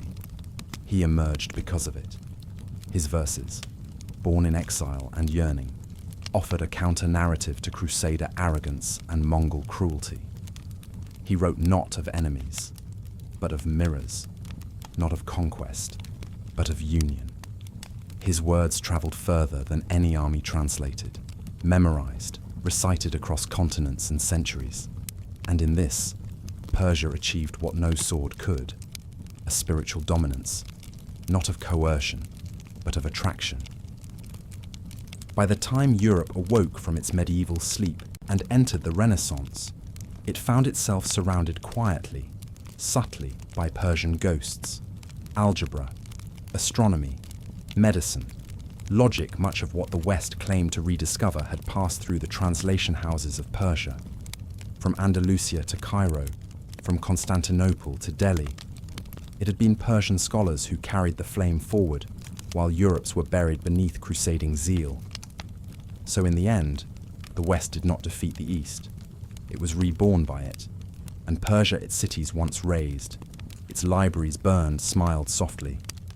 For the greatest revenge is not retribution, it is relevance, even in exile, even under siege. Persia never forgot how to dream. That was its secret, its shield. While others built empires of stone and bronze, Persia built them from meaning, from the ruins of Nishapur to the libraries of Tabriz. What emerged was not merely recovery, it was refinement. What had once been kingdom was now current. What had once been court was now culture. In this new Persianate age, knowledge was not guarded, it was shared. Diplomacy was no longer defined by cavalry charges, but by calligraphy, silk, and subtlety. Rulers in the Ottoman Empire traced their legitimacy not to Rome or Mecca, but to the elegance of Persian kingship. Mughals in India ruled in Persian, composed poetry in Persian, dreamed of paradise in Persian gardens.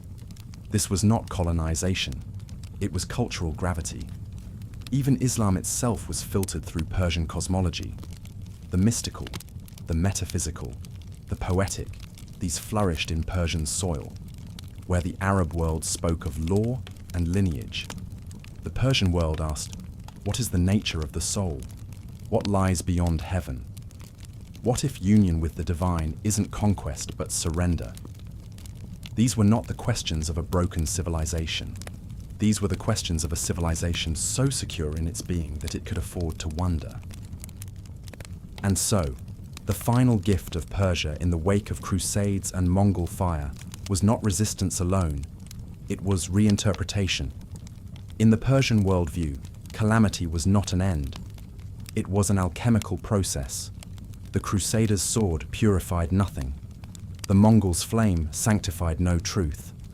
But in their wake, Persia found its essence.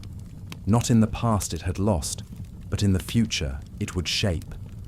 For every empire that tried to crush it became, in time, its student. And long after the horses stopped riding and the towers stopped burning, it was Persian ink that flowed most freely, in the eyes of poets, in the hearts of mystics, and in the architecture of every great Muslim capital that rose from the ashes. The Crusades may have started with cries of Deus Vult, but the last word was whispered in Persian, and it said, not conquer, but endure. Persia did not rise from fire. It walked through it, and by the time the Crusader ideal lay dead in Levantine dust, and the Mongol Khanates cracked under their own weight, Persia had become more than a nation. It had become a rhythm, a memory, a way of seeing the world that could neither be extinguished nor easily defined. From the ruins of Ray to the rebuilt domes of Mashhad, the lesson was always the same: where the sword falls, the pen must rise. And rise it did. Poets wrote not just for kings, but for centuries unborn. Historians framed events not as endings, but as verses in an eternal epic.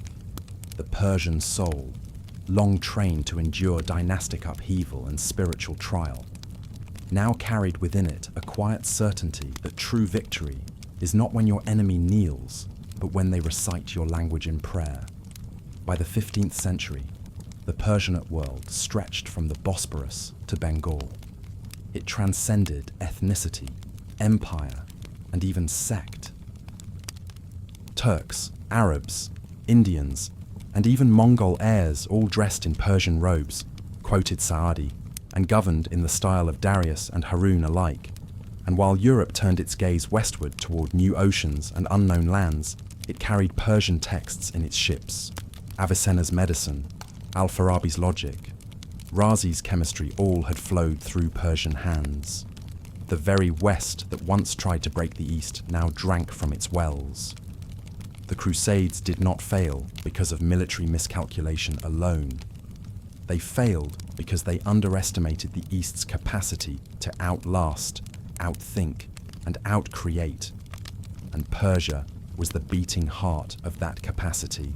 So when the last Crusader fortress fell, and the last Mongol prince was buried under Persian soil, What remained was not silence but song, a song that still plays in every blue-tiled dome that catches sunlight, in every verse that compares love to annihilation, in every soul that understands there are many ways to conquer but only one way to endure. By the dawn of the 15th century, no one ruled like the Persians, but few realized they were doing so. This was the genius of cultural power. It didn't announce itself. It didn't land with banners or blood. It seeped into the soul of civilization, so slowly and completely that even those who adopted it believed it to be their own. Take the Ottomans, a Turkic dynasty forged in the crucible of Mongol chaos and Crusader collapse.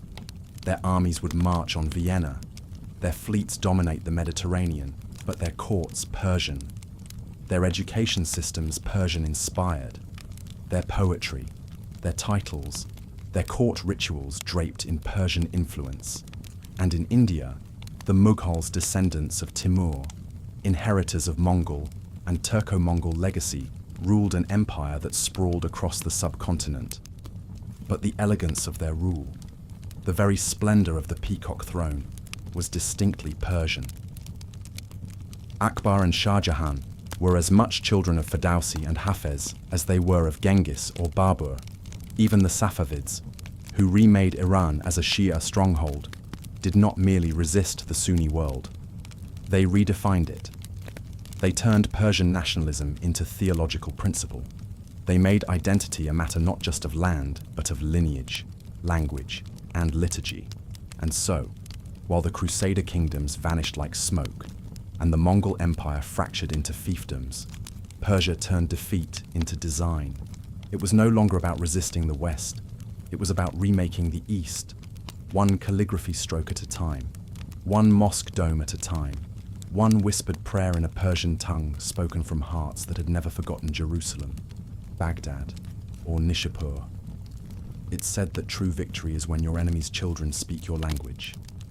If so, then by the 16th century, Persia had won, not a military victory, a civilizational one, a quiet, total, irreversible victory. And in that silence, the kind that follows cannon fire, but precedes poetry, lay the foundations of the modern Islamic world. Persia's resilience was not just reaction, it was recreation. Where most empires died with their cities, Persia rebuilt herself in every generation, like a civilization that remembered how to dream even while burning. No matter who held the throne, the Persian spirit occupied the palace. This was especially clear in how Persia absorbed the violence of the Crusades and the Mongol storm, not by erasing the scars, but by integrating them into a broader tapestry. Pain, in the Persian imagination, became part of the divine pattern. It was not something to be hidden, but contemplated, transmuted. Take the art of the miniature. What began as humble manuscript illustration evolved into a philosophical cosmos. Within its tiny, perfect dimensions, Persian artists painted not just kings and battles, but metaphysical truths. Their work spoke of fate, of celestial cycles, of love's endurance beyond annihilation. Every brushstroke was an act of memory and resistance. The same was true in architecture. Cities shattered by Mongol rage were rebuilt not in defiance, but in refinement. Domes became larger, calligraphy more intricate, courtyards more harmoniously aligned with the stars. Each structure whispered, "We are still here," and more beautiful than before. And in poetry, Persia became eternal. The verses of Rumi, Saadi, Hafez, Khayyam, these were not escape from suffering. They were confrontation, transformation. They asked questions no sword could answer. They posed riddles no invader could solve. What is life? What is love? What is worth dying for? And most hauntingly, what survives when everything else is lost? The answer, in every Persian verse, was the same meaning. And because meaning survived, so did Persia. So when the Crusaders left behind only ghosts, and the Mongols once feared as apocalypse prayed in mosques they once burned, It was clear who had truly shaped the future. It wasn't the invader, it was the interpreter, the weaver of ruins into revelation. The one who understood that civilization is not defended at the gates, it is preserved in the heart. And Persia's heart, it was still beating. There is a Persian proverb that says, "In patience there is victory." And it was this lesson, harshly earned and silently nurtured, that became the cornerstone of Persia's long arc through history. While kingdoms rose and collapsed in the west, while the banners of Crusaders and Mongols were trampled into dust, Persia did not rush to rebuild empires of walls. She rebuilt empires of wisdom in cities like Qazvin, Tabriz, and later Isfahan.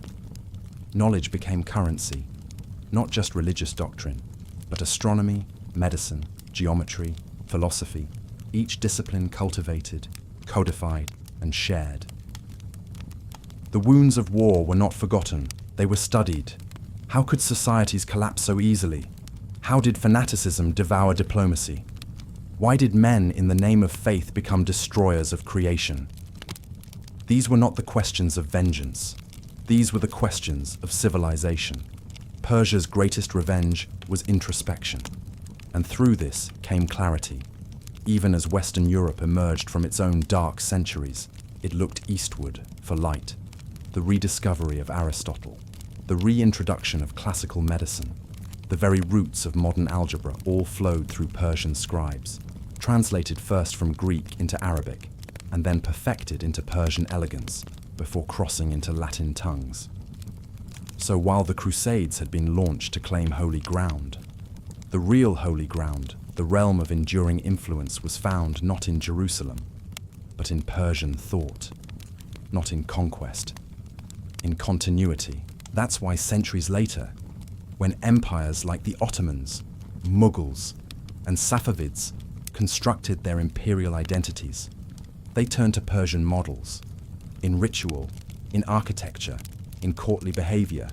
In literature, Persia was the unseen blueprint.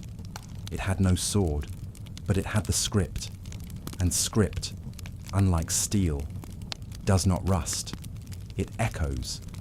Even today, when Iranian diplomats speak with a balance of sharpness and poetry, when Iranian cinema explores grief with philosophical weight, when Tehran's artists weave pre-Islamic symbolism with Quranic mysticism, they are still, in a way, reciting the legacy of how their ancestors survived the fire, by remembering, by rewriting, and by waiting. Because the Persians knew something every empire forgets. A kingdom may rule for a century, but a story can rule forever. By the time Europe began to sail into the Age of Discovery and the Ottomans prepared their cannons outside the gates of Vienna, Persia was already charting a different kind of conquest, one not of territories, but of truths. In its silence, after storms, it had uncovered a civilization that was no longer interested in ruling by the sword. It aimed to rule through memory. The Crusaders had come to seize Jerusalem and failed. The Mongols had come to burn Baghdad and succeeded only to later kneel before Persian mystics and rebuild in Persian style. What both conquerors had not understood was that land could be taken, but imagination could not. And so, from the ashes of conquest, Persia became the whisper in every mosque dome, the elegance in every palace arch, the metaphor in every scholar's text. Her influence was not proclaimed, it was assumed. So deeply had Persian culture permeated the Islamic world that few even noticed it anymore. It had become the air civilizations breathed. Calligraphy in Damascus borrowed her curves. Mystical theology in Anatolia echoed her parables. Courtly manners in Delhi wore her fragrance like perfume. And even as Arab scholars debated jurisprudence, they quoted Persian poets in private. It was not just cultural prestige. It was an act of survival elevated into supremacy. For Persia had achieved something rarer than dominance reverence. She had taught the world that the truest power is not in how many armies you command, but in what remains of your voice long after you've lost the war and centuries later, even the Crusader legacy itself would be reinterpreted through Persian eyes, Persian texts, Persian skepticism. The holy wars of Europe became, in Persian thought, not moral crusades but failures of empathy, not divine missions but imperial confessions, not sagas of salvation but mirrors of fear. And as history moved forward, and the West forgot what it once sought to conquer, Persia remembered, quietly, proudly, endlessly, because in her memory lay her throne, and no one, not Mongol nor Christian nor modern empire, could ever take that.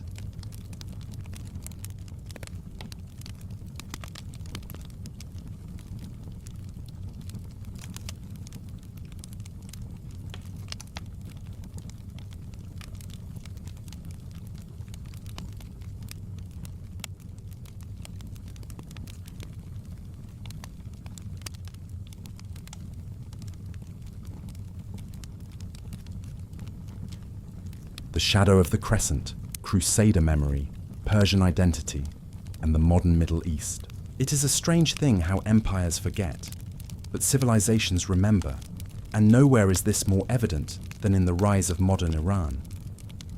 At first glance, the Tehran of the 20th and 21st centuries seems a world apart from the blood-stained battlefields of the Crusades or the ashes of Mongol fury.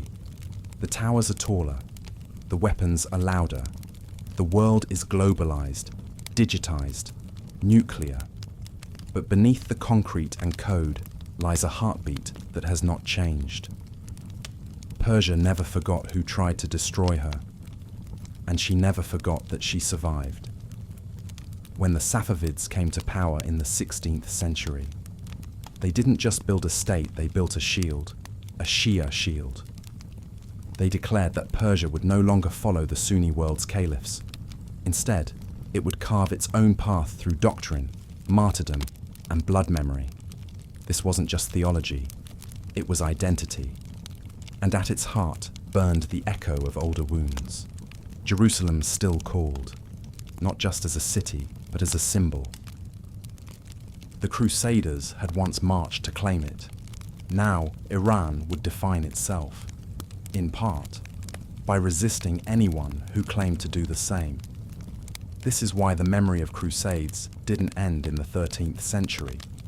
It reincarnated in 20th century speeches, in 21st century proxy wars, in every cry of death to the infidels, and every banner that links America or Israel to the ghosts of medieval invaders. In Iran's political theology, the West never really left the Holy Land. It simply changed uniform. And the response was not just missiles or militias, it was myth. A myth rooted in Persian memory that survival is not enough. To be Persian, to be truly sovereign, is to transform trauma into strategy. To shape your foreign policy, not merely through diplomacy or economics, but through a spiritual narrative where you are the last defender of truth, the last barrier against cultural annihilation, the last flame in a world of Crusader coldness. This is not paranoia. It is prophecy, written not in a single book, but in centuries of siege. To understand modern Iran, one must not simply examine its politics, but its memory, not its weapons, but its wounds.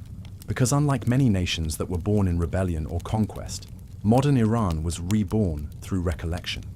Its revolution in 1979 was not just an uprising against a monarch.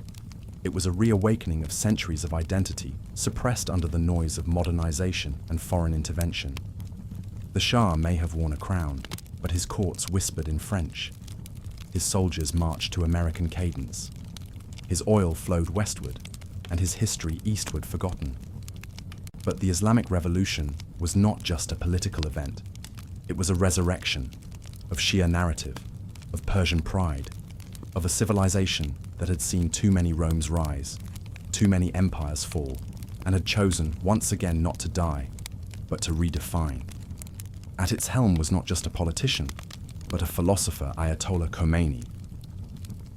He wore the garb of an imam, but spoke with the thunder of a sovereign, and in his speeches, History was not merely referenced, it was summoned. The Crusades were not medieval, they were modern. America was not a new world, it was the latest Crusader. And Israel. It was the citadel of the enemy, a European implant on holy ground, the modern equivalent of the Templars fortifying Jerusalem. This was not just rhetoric, it was theology dressed as foreign policy. And it reshaped everything. Iran's support for Hezbollah in Lebanon was not only strategic, it was historical. It was the continuation of a war that began in 1099, when Crusaders bathed Jerusalem in blood. Now, Iran would arm those who swore that such blood would not be forgotten. Its resistance to peace with Israel was not simply about borders or settlements, but about memory. For in the Persian mind, to normalize with a Zionist entity on land so sacred would be to legitimize the very invasion they had survived 1,000 years ago. Even Iran's nuclear ambitions were framed not merely in deterrence, but in dignity.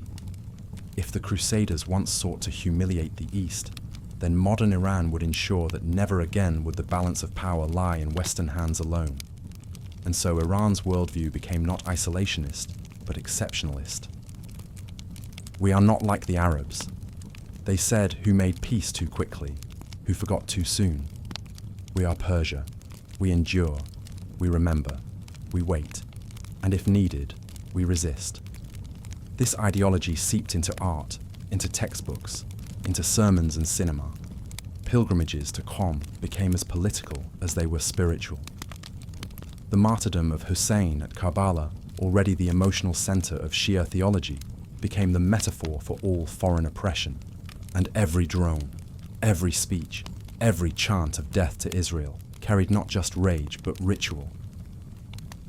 Because in Iran's story, the West did not just conquer land, it tried to conquer identity. And in resisting that conquest, Iran saw itself not as a rogue state, but as a sacred trust, the guardian of Islam's last unbroken memory, the final flame from the fire that Saladin once lit.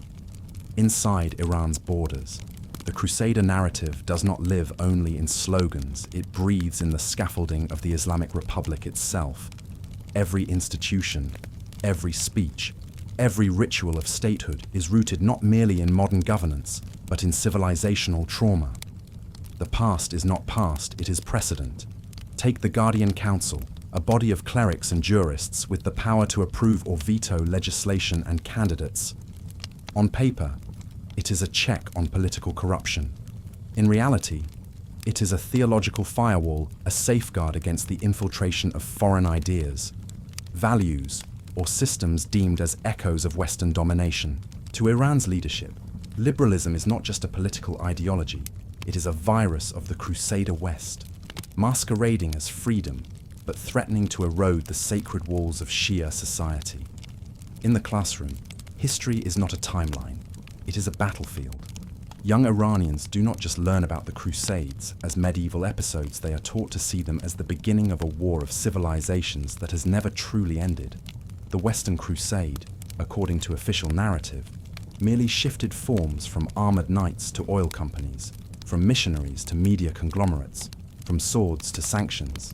And at the heart of this war lies not just a clash of empires, but a crisis of identity. Sunni versus Shia, Arab versus Persian, materialism versus martyrdom. In this lens, Iran does not merely defend itself from the outside, it defends Shiism from within the house of Islam. Because for centuries, Persia stood apart not just geographically, but doctrinally. And the Shia narrative of betrayal, martyrdom, and righteous resistance gave Iran a unique posture the eternal outsider made sacred. This is why Iran's regional posture is not purely geopolitical, it is theological. It supports Shia militias, not only to expand influence, but to sanctify survival. From Iraq to Syria, from Lebanon to Yemen, Iran doesn't just build alliances, it cultivates narratives. Every fighter under a Shia banner becomes not merely a soldier, but a living echo of Karbala, a stand-in for Hussein, a defier of Yazid, a symbol of piety in the face of empire, and Israel modern, Western aligned, nuclear capable is cast as the ultimate symbol of that empire. In Iran's vision, it is not just a state, it is an avatar, an artificial Crusader outpost planted in the heart of Islamic heritage. Its cities, to Iran, are layered atop sacred soil. Its policies, a reminder of the long arc of dispossession. Its alliances, proof that the crusade has never truly ended it, has only changed language. And so, every year, on Quds Day, millions march across Iran, not only in solidarity with Palestinians, but in spiritual reenactment. Their chants, their placards, their sermons are not about land alone. They are about memory, about resisting not just a country, but a curse. That is the force that shapes Iran's endurance through decades of sanctions. That is what hardens its resolve when faced with global isolation. Because for Iran, survival is not the goal. Martyrdom, if sanctified, is a form of victory. And resistance is a form of worship. In a world that Iran believes still kneels before Crusader idols' capital, coercion, and conquest, it sees itself as a lone minaret, calling not to prayer, but to awakening. And in that call, it hears not just the voice of Khomeini, but the whisper of centuries. The battlefield, for Iran, is not just terrain, it is imagination. And perhaps its most powerful weapon is not the missile or the martyr, but the message. Since 1979, the Islamic Republic has perfected the art of narrative warfare. It doesn't only build nuclear facilities or train militias, it builds stories. And in these stories, Iran is never the aggressor. It is the last guardian, the orphan of fallen empires, the child of prophets, the survivor of crusades. From the moment of its revolution, Iran realized that to stand against the modern world order dominated by the West, it would need more than ideology. It would need culture. And so it crafted an entire cultural arsenal. Its film industry, lauded internationally, tells stories of quiet resistance, spiritual dignity, and moral ambiguity. The Western viewer sees art house cinema. The Iranian state sees battlefield cinema. Every camera is a lens into martyrdom. Every metaphor a veiled warning. Its television, filled with historical dramas and theological narratives, subtly rewrites history. Saladin is portrayed not merely as a unifier, but as a proto-Iranian figure, wise, restrained, Shia in spirit, if not in name. Crusaders are not only invaders, they are ancestors of the West, stained with the same arrogance, the same blindness. Its cyber warfare is not merely about data, it's about identity. Online armies spread disinformation, yes, but also create digital myth. Twitter becomes a pulpit, Telegram a madrasa. Hashtags evolve into virtual flags. In every debate, Iran seeks not just to argue, but to remind, we are the children of endurance. You are the children of empire. Even poetry, the lifeblood of Persian culture, has been weaponized anew. Modern poets echo Rumi, Hafez, but with the blood of Gaza and the shadow of Quds laced into each line. The rhythm is old, but the target is new, and all of this art, war, faith, fury feeds into a single vision that history is not neutral. It is a battleground of meaning. Iran does not seek to win the present. It seeks to outlive the future. While other nations count battles, Iran counts centuries. While its enemies strategize in election cycles, it moves in epics. And if it must wait 100 years to reclaim what was lost, so be it. After all, it waited 100 to 400 years to rise again after Karbala. That is why, even surrounded by enemies, even cornered by sanctions, even mocked by global media, Iran does not bow, because in its memory, there are no final defeats, only interruptions. And when it tells its children the story of the world, it does not begin with oil. It begins with fire and ends with light, to the west. Iran is often framed as a problem to be solved, a regime to be reformed, a threat to be neutralized. But to Iran, to the architects of its ideology, it is not a problem. It is a prophecy. In Tehran's highest councils, they do not speak of decades. They speak of centuries. They do not plan for elections. They plan for echoes. What the world calls radicalism, Iran calls continuity, and what others see as provocation, Iran sees as provable destiny. It is why the nation is willing to endure sanctions that cripple its economy, why it accepts isolation, cyber attacks, and even assassination of scientists. Because every pain is archived, every wound added to the sacred ledger, not to be avenged with haste, but with patience. In Iran's memory, time itself is an ally. Every great enemy has fallen. Rome, Crusaders, Mongols, Saddam, the Shah, America, too, they believe, will fall not necessarily in fire, but in forgetting, in abandoning its own truths, in trading principle for profit, in forgetting that empires die not when defeated, but when they no longer know why they exist. Iran, for all its flaws and authoritarianism, still remembers, and that remembrance is the furnace in which it forges its future. It sees the Arab world not as partners, but as fractured states who bartered their memory for security, who welcome the Crusader back under new names: contract, alliance, normalization. It sees Israel not just as a rival, but as an existential distortion of history, a Crusader kingdom redux, whose arc must end as all others have. And it sees itself not as a superpower, but as a custodian, a keeper of sacred flame, a witness to the great churn of history who, unlike all the rest, refuses to forget what the Crusades really meant, that the West will always return, cloaked in new armor democracy, liberalism, capital, but always carrying the same sword. And so, the Islamic Republic remains unbending, not because it is stuck in the past, but because it believes the past is still unfolding, that Karbala was not an end, that the Mongol was not the last invader, that Jerusalem is not a city, it is a mirror, and one day the mirror will crack. And on that day, when the West no longer knows who it is, and the Arab world forgets who it was, Iran will still be standing, bruised but unbroken, whispering to the dust and the stars, "We remembered. In every empire, there comes a moment when it must choose, forget or become legend." Iran chose legend. That is why its leaders still quote Hussein from the pulpit and Saladin from the battlefield. Why its murals carry missiles beneath doves.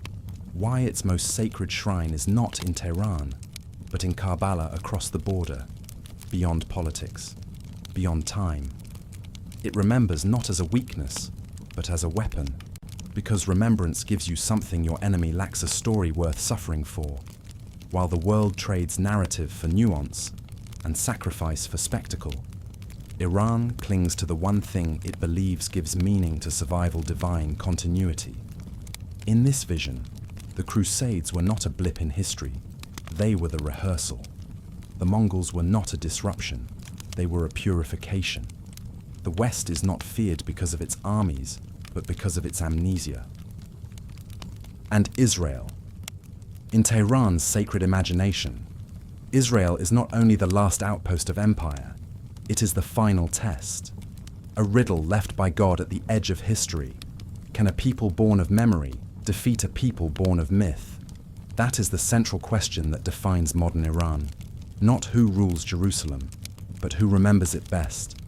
And so the stage is set not for peace, but for patience. For every satellite launched, every rocket intercepted, every protest suppressed. Tehran still sees one timeline, one arc, one mission: to be the last page in the book the Crusaders tried to write, to be the scribe who refused to let it end in victory, and to whisper across deserts and decades the words that have outlived all invaders: "We are still here, and we still remember." To Iran, The 21st century is not the age of globalization. It is the age of masked crusades, where once knights sailed with crosses on their shields, now drones fly with emblems of defense and democracy. Where once popes declared holy war, now presidents announce preemptive strikes in the name of peace. The names change, the weapons evolve, but to Tehran, the script remains unchanged, and that is what makes Iran so different. It doesn't see the West merely as a rival power bloc. It sees it as a civilization stuck in a loop, constantly repackaging conquest as liberation, empire as alliance, dominance as security. Iran's leaders believe they have broken that loop, not by superior force, but by superior memory. And from that memory, they have built an alternative worldview. One where the oppressed are not those without tanks, but those without history. One where victory is not defined by territory, but by narrative endurance. This is why martyrdom remains central not as a tactic of war, but as a theology of defiance. In the West, martyrdom is a tragedy. In Iran, martyrdom is a message. You cannot kill a people who do not fear death. This ethos extends far beyond borders. From Baghdad to Beirut, from Sana'a to Damascus, Iran cultivates networks of narrative as much as arms. Every Shia militia it supports is not just a fighting force, it's a sermon in uniform. A reminder that resistance is not a strategy, it's a sacrament. In these alliances, Iran does not seek empire, it seeks echo. It knows that in a world ruled by media, by markets, by misinformation, the only power that lasts is the story people are willing to die for. And so Iran invests not just in nuclear centrifuges, but in theology centers, film studios, and satellite channels. It exports not just oil but identity. The West sells lifestyle. Iran offers meaning. And for those cast out by the modern world, those who feel colonized by algorithms and alienated by secularism, Iran becomes a beacon, not of modernity, but of memory. Even its enemies know this. Why else does the West fear Iran more than it fears any other Middle Eastern power? Iran hasn't invaded a neighbor in centuries. Its military spending is a fraction of its rivals, and yet it is treated as an existential threat. Because deep down, even the West senses the truth. You can outgun a regime, but you cannot outlive a civilization that remembers why it bleeds. And Iran, despite everything, remembers. From Persepolis to Qom, from Zoroaster to Khomeini, from the Crusades to Quds Day, it has carved out a moral geography that maps not just land, but legacy. And in that legacy, it does not see itself as a survivor. It sees itself as a steward, a guardian of flame in a world of fading stars, a whisper of sacredness in a chorus of noise, a nation still haunted not by what it fears, but by what it refuses to forget. The most dangerous kind of power is the one that waits, and Iran waits, not in dormancy, but in design. Its strategy is not chaos. It is choreography, a long, slow, deliberate dance through the centuries, each step built upon the memory of the one before. The Crusaders came and went. The Mongols raised and vanished. Empires like the British and Soviets have risen and crumbled. Even America, despite all its strength, feels at least to Tehran like a giant that has forgotten how to stand tall without stumbling. But Iran remembers. And that remembrance allows it to move where others charge, to whisper where others shout. When its enemies speak of missiles, Iran speaks of martyrdom. When its neighbors sign treaties, Iran plants stories. And when the world thinks in terms of power projection, Iran thinks in terms of prophetic inheritance. This is the essence of the Islamic Republic's view of destiny. It does not consider itself a theocracy simply because clerics govern. It sees itself as a bridge between eras, the final iteration of the Imamate, the echo of Hussein's cry across time, and the last bastion standing between Islam's spiritual core and the West's crusading impulse, now reborn in modernity. This theological nationalism manifests in every decision. It fuels the speeches of the supreme leader, where references to Kabbalah, Crusaders, and Western hypocrisy form an unbroken chain. It shapes foreign policy not around practical interest alone, but around sacred geography. Jerusalem is not just a city, it is a keyhole to the divine. Iraq is not merely a neighbor, it is the bloodline of Shia memory. Lebanon is not an ally, it is a forward prayer. And when Iran speaks of Israel, it does not do so in the sterile language of states. It speaks of it as one would speak of a usurper, a temporal interloper standing atop sacred time. Iran does not wish to erase Israel merely because of Palestine. It seeks to erase the idea that a Crusader project secular, settler, Western-backed can last in the heart of the Muslim world. That, to Tehran, is an affront not just to justice, but to cosmic order. And so, resistance becomes ritual. Sanctions are not setbacks, they are signs of righteousness. Isolation is not a burden, it is a badge. To be alone is not to be weak, it is to be chosen. The logic is deeply alien to Western thinkers, but deeply coherent within Iran's system of meaning. It is not about conquest or compromise, it is about endurance, outlasting, not outgunning, surviving until the moment arrives when history blinks, and the story changes. And so Iran builds, not just bombs or bases, but belief. Belief that the world can be re-enchanted, that secularism can be resisted, that memory can be a weapon, and that in the long arc of time, truth does not favor the powerful, it favors the patient. In Iran, even silence is strategy. Because in a world built on noise tweets, headlines, sanctions, summits, Iran speaks through absence.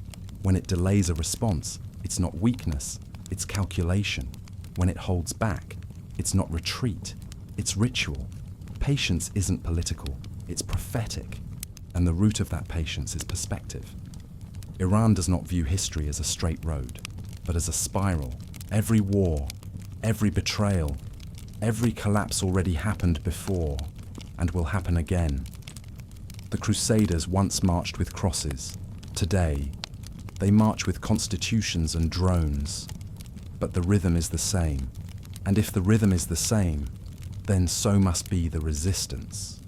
This is why Iran doesn't mimic its enemies. It mirrors its ancestors. It studies how Saladin waited for weakness, how the Safavids shaped identity through doctrine, how even the Abbasids fell to ideas more than to swords. Iran understands that ideas outlive bullets, and that memory, unlike armies, does not desert. That's why Iran invests so heavily in story, not just propaganda, but poetry, not just politics, but pilgrimage. It keeps Qom as holy as it keeps Tehran fortified. It treats Karbala not as a past tragedy, but a map. It recites the martyrdom of Hussein not for mourning, but for meaning. Because to Iran, the world is not divided by East and West. It is divided by those who remember and those who forget. And in that framework, Iran does not want to win the world. It wants to remind the world of itself, of sacredness, of sacrifice, of sovereignty unbought by treaties, of the long night between crusade and reckoning. This is Iran's war, not on the West, but on forgetting. Because to forget the past is to be conquered twice. In the great theatre of history, most nations act, but a few remember. Iran remembers. It remembers the Crusaders' banners over Jerusalem, the smoke curling above Edessa, the Mongol hooves that shattered libraries, and the treaties that carved the world like spoiled bread. It remembers every empire that marched in certainty and fell in silence. And in that remembering, it found something rare resilience shaped into belief. This is not merely a country. It is a manuscript written in blood, sealed by prophecy, and edited only by martyrdom. Its enemies see borders. Iran sees patterns. Its rivals chase victory. Iran prepares for meaning. It is not invincible, but it is unforgettable. And that makes all the difference. Because when the bombs stop falling, when the sanctions expire, when the cameras turn away, some regimes collapse into footnotes, but some rise again in verses, in prayers, in the clenched fists of orphans who have inherited both grief and purpose. In the age of forgetting, Iran remains a wound that refuses to scar. And as long as stories still shape the fate of nations, as long as cities still whisper the names of the lost, as long as memory still outlives, might Iran will stand. Not because it has won, but because it never agreed to surrender, not to steal, not to silence, not to time.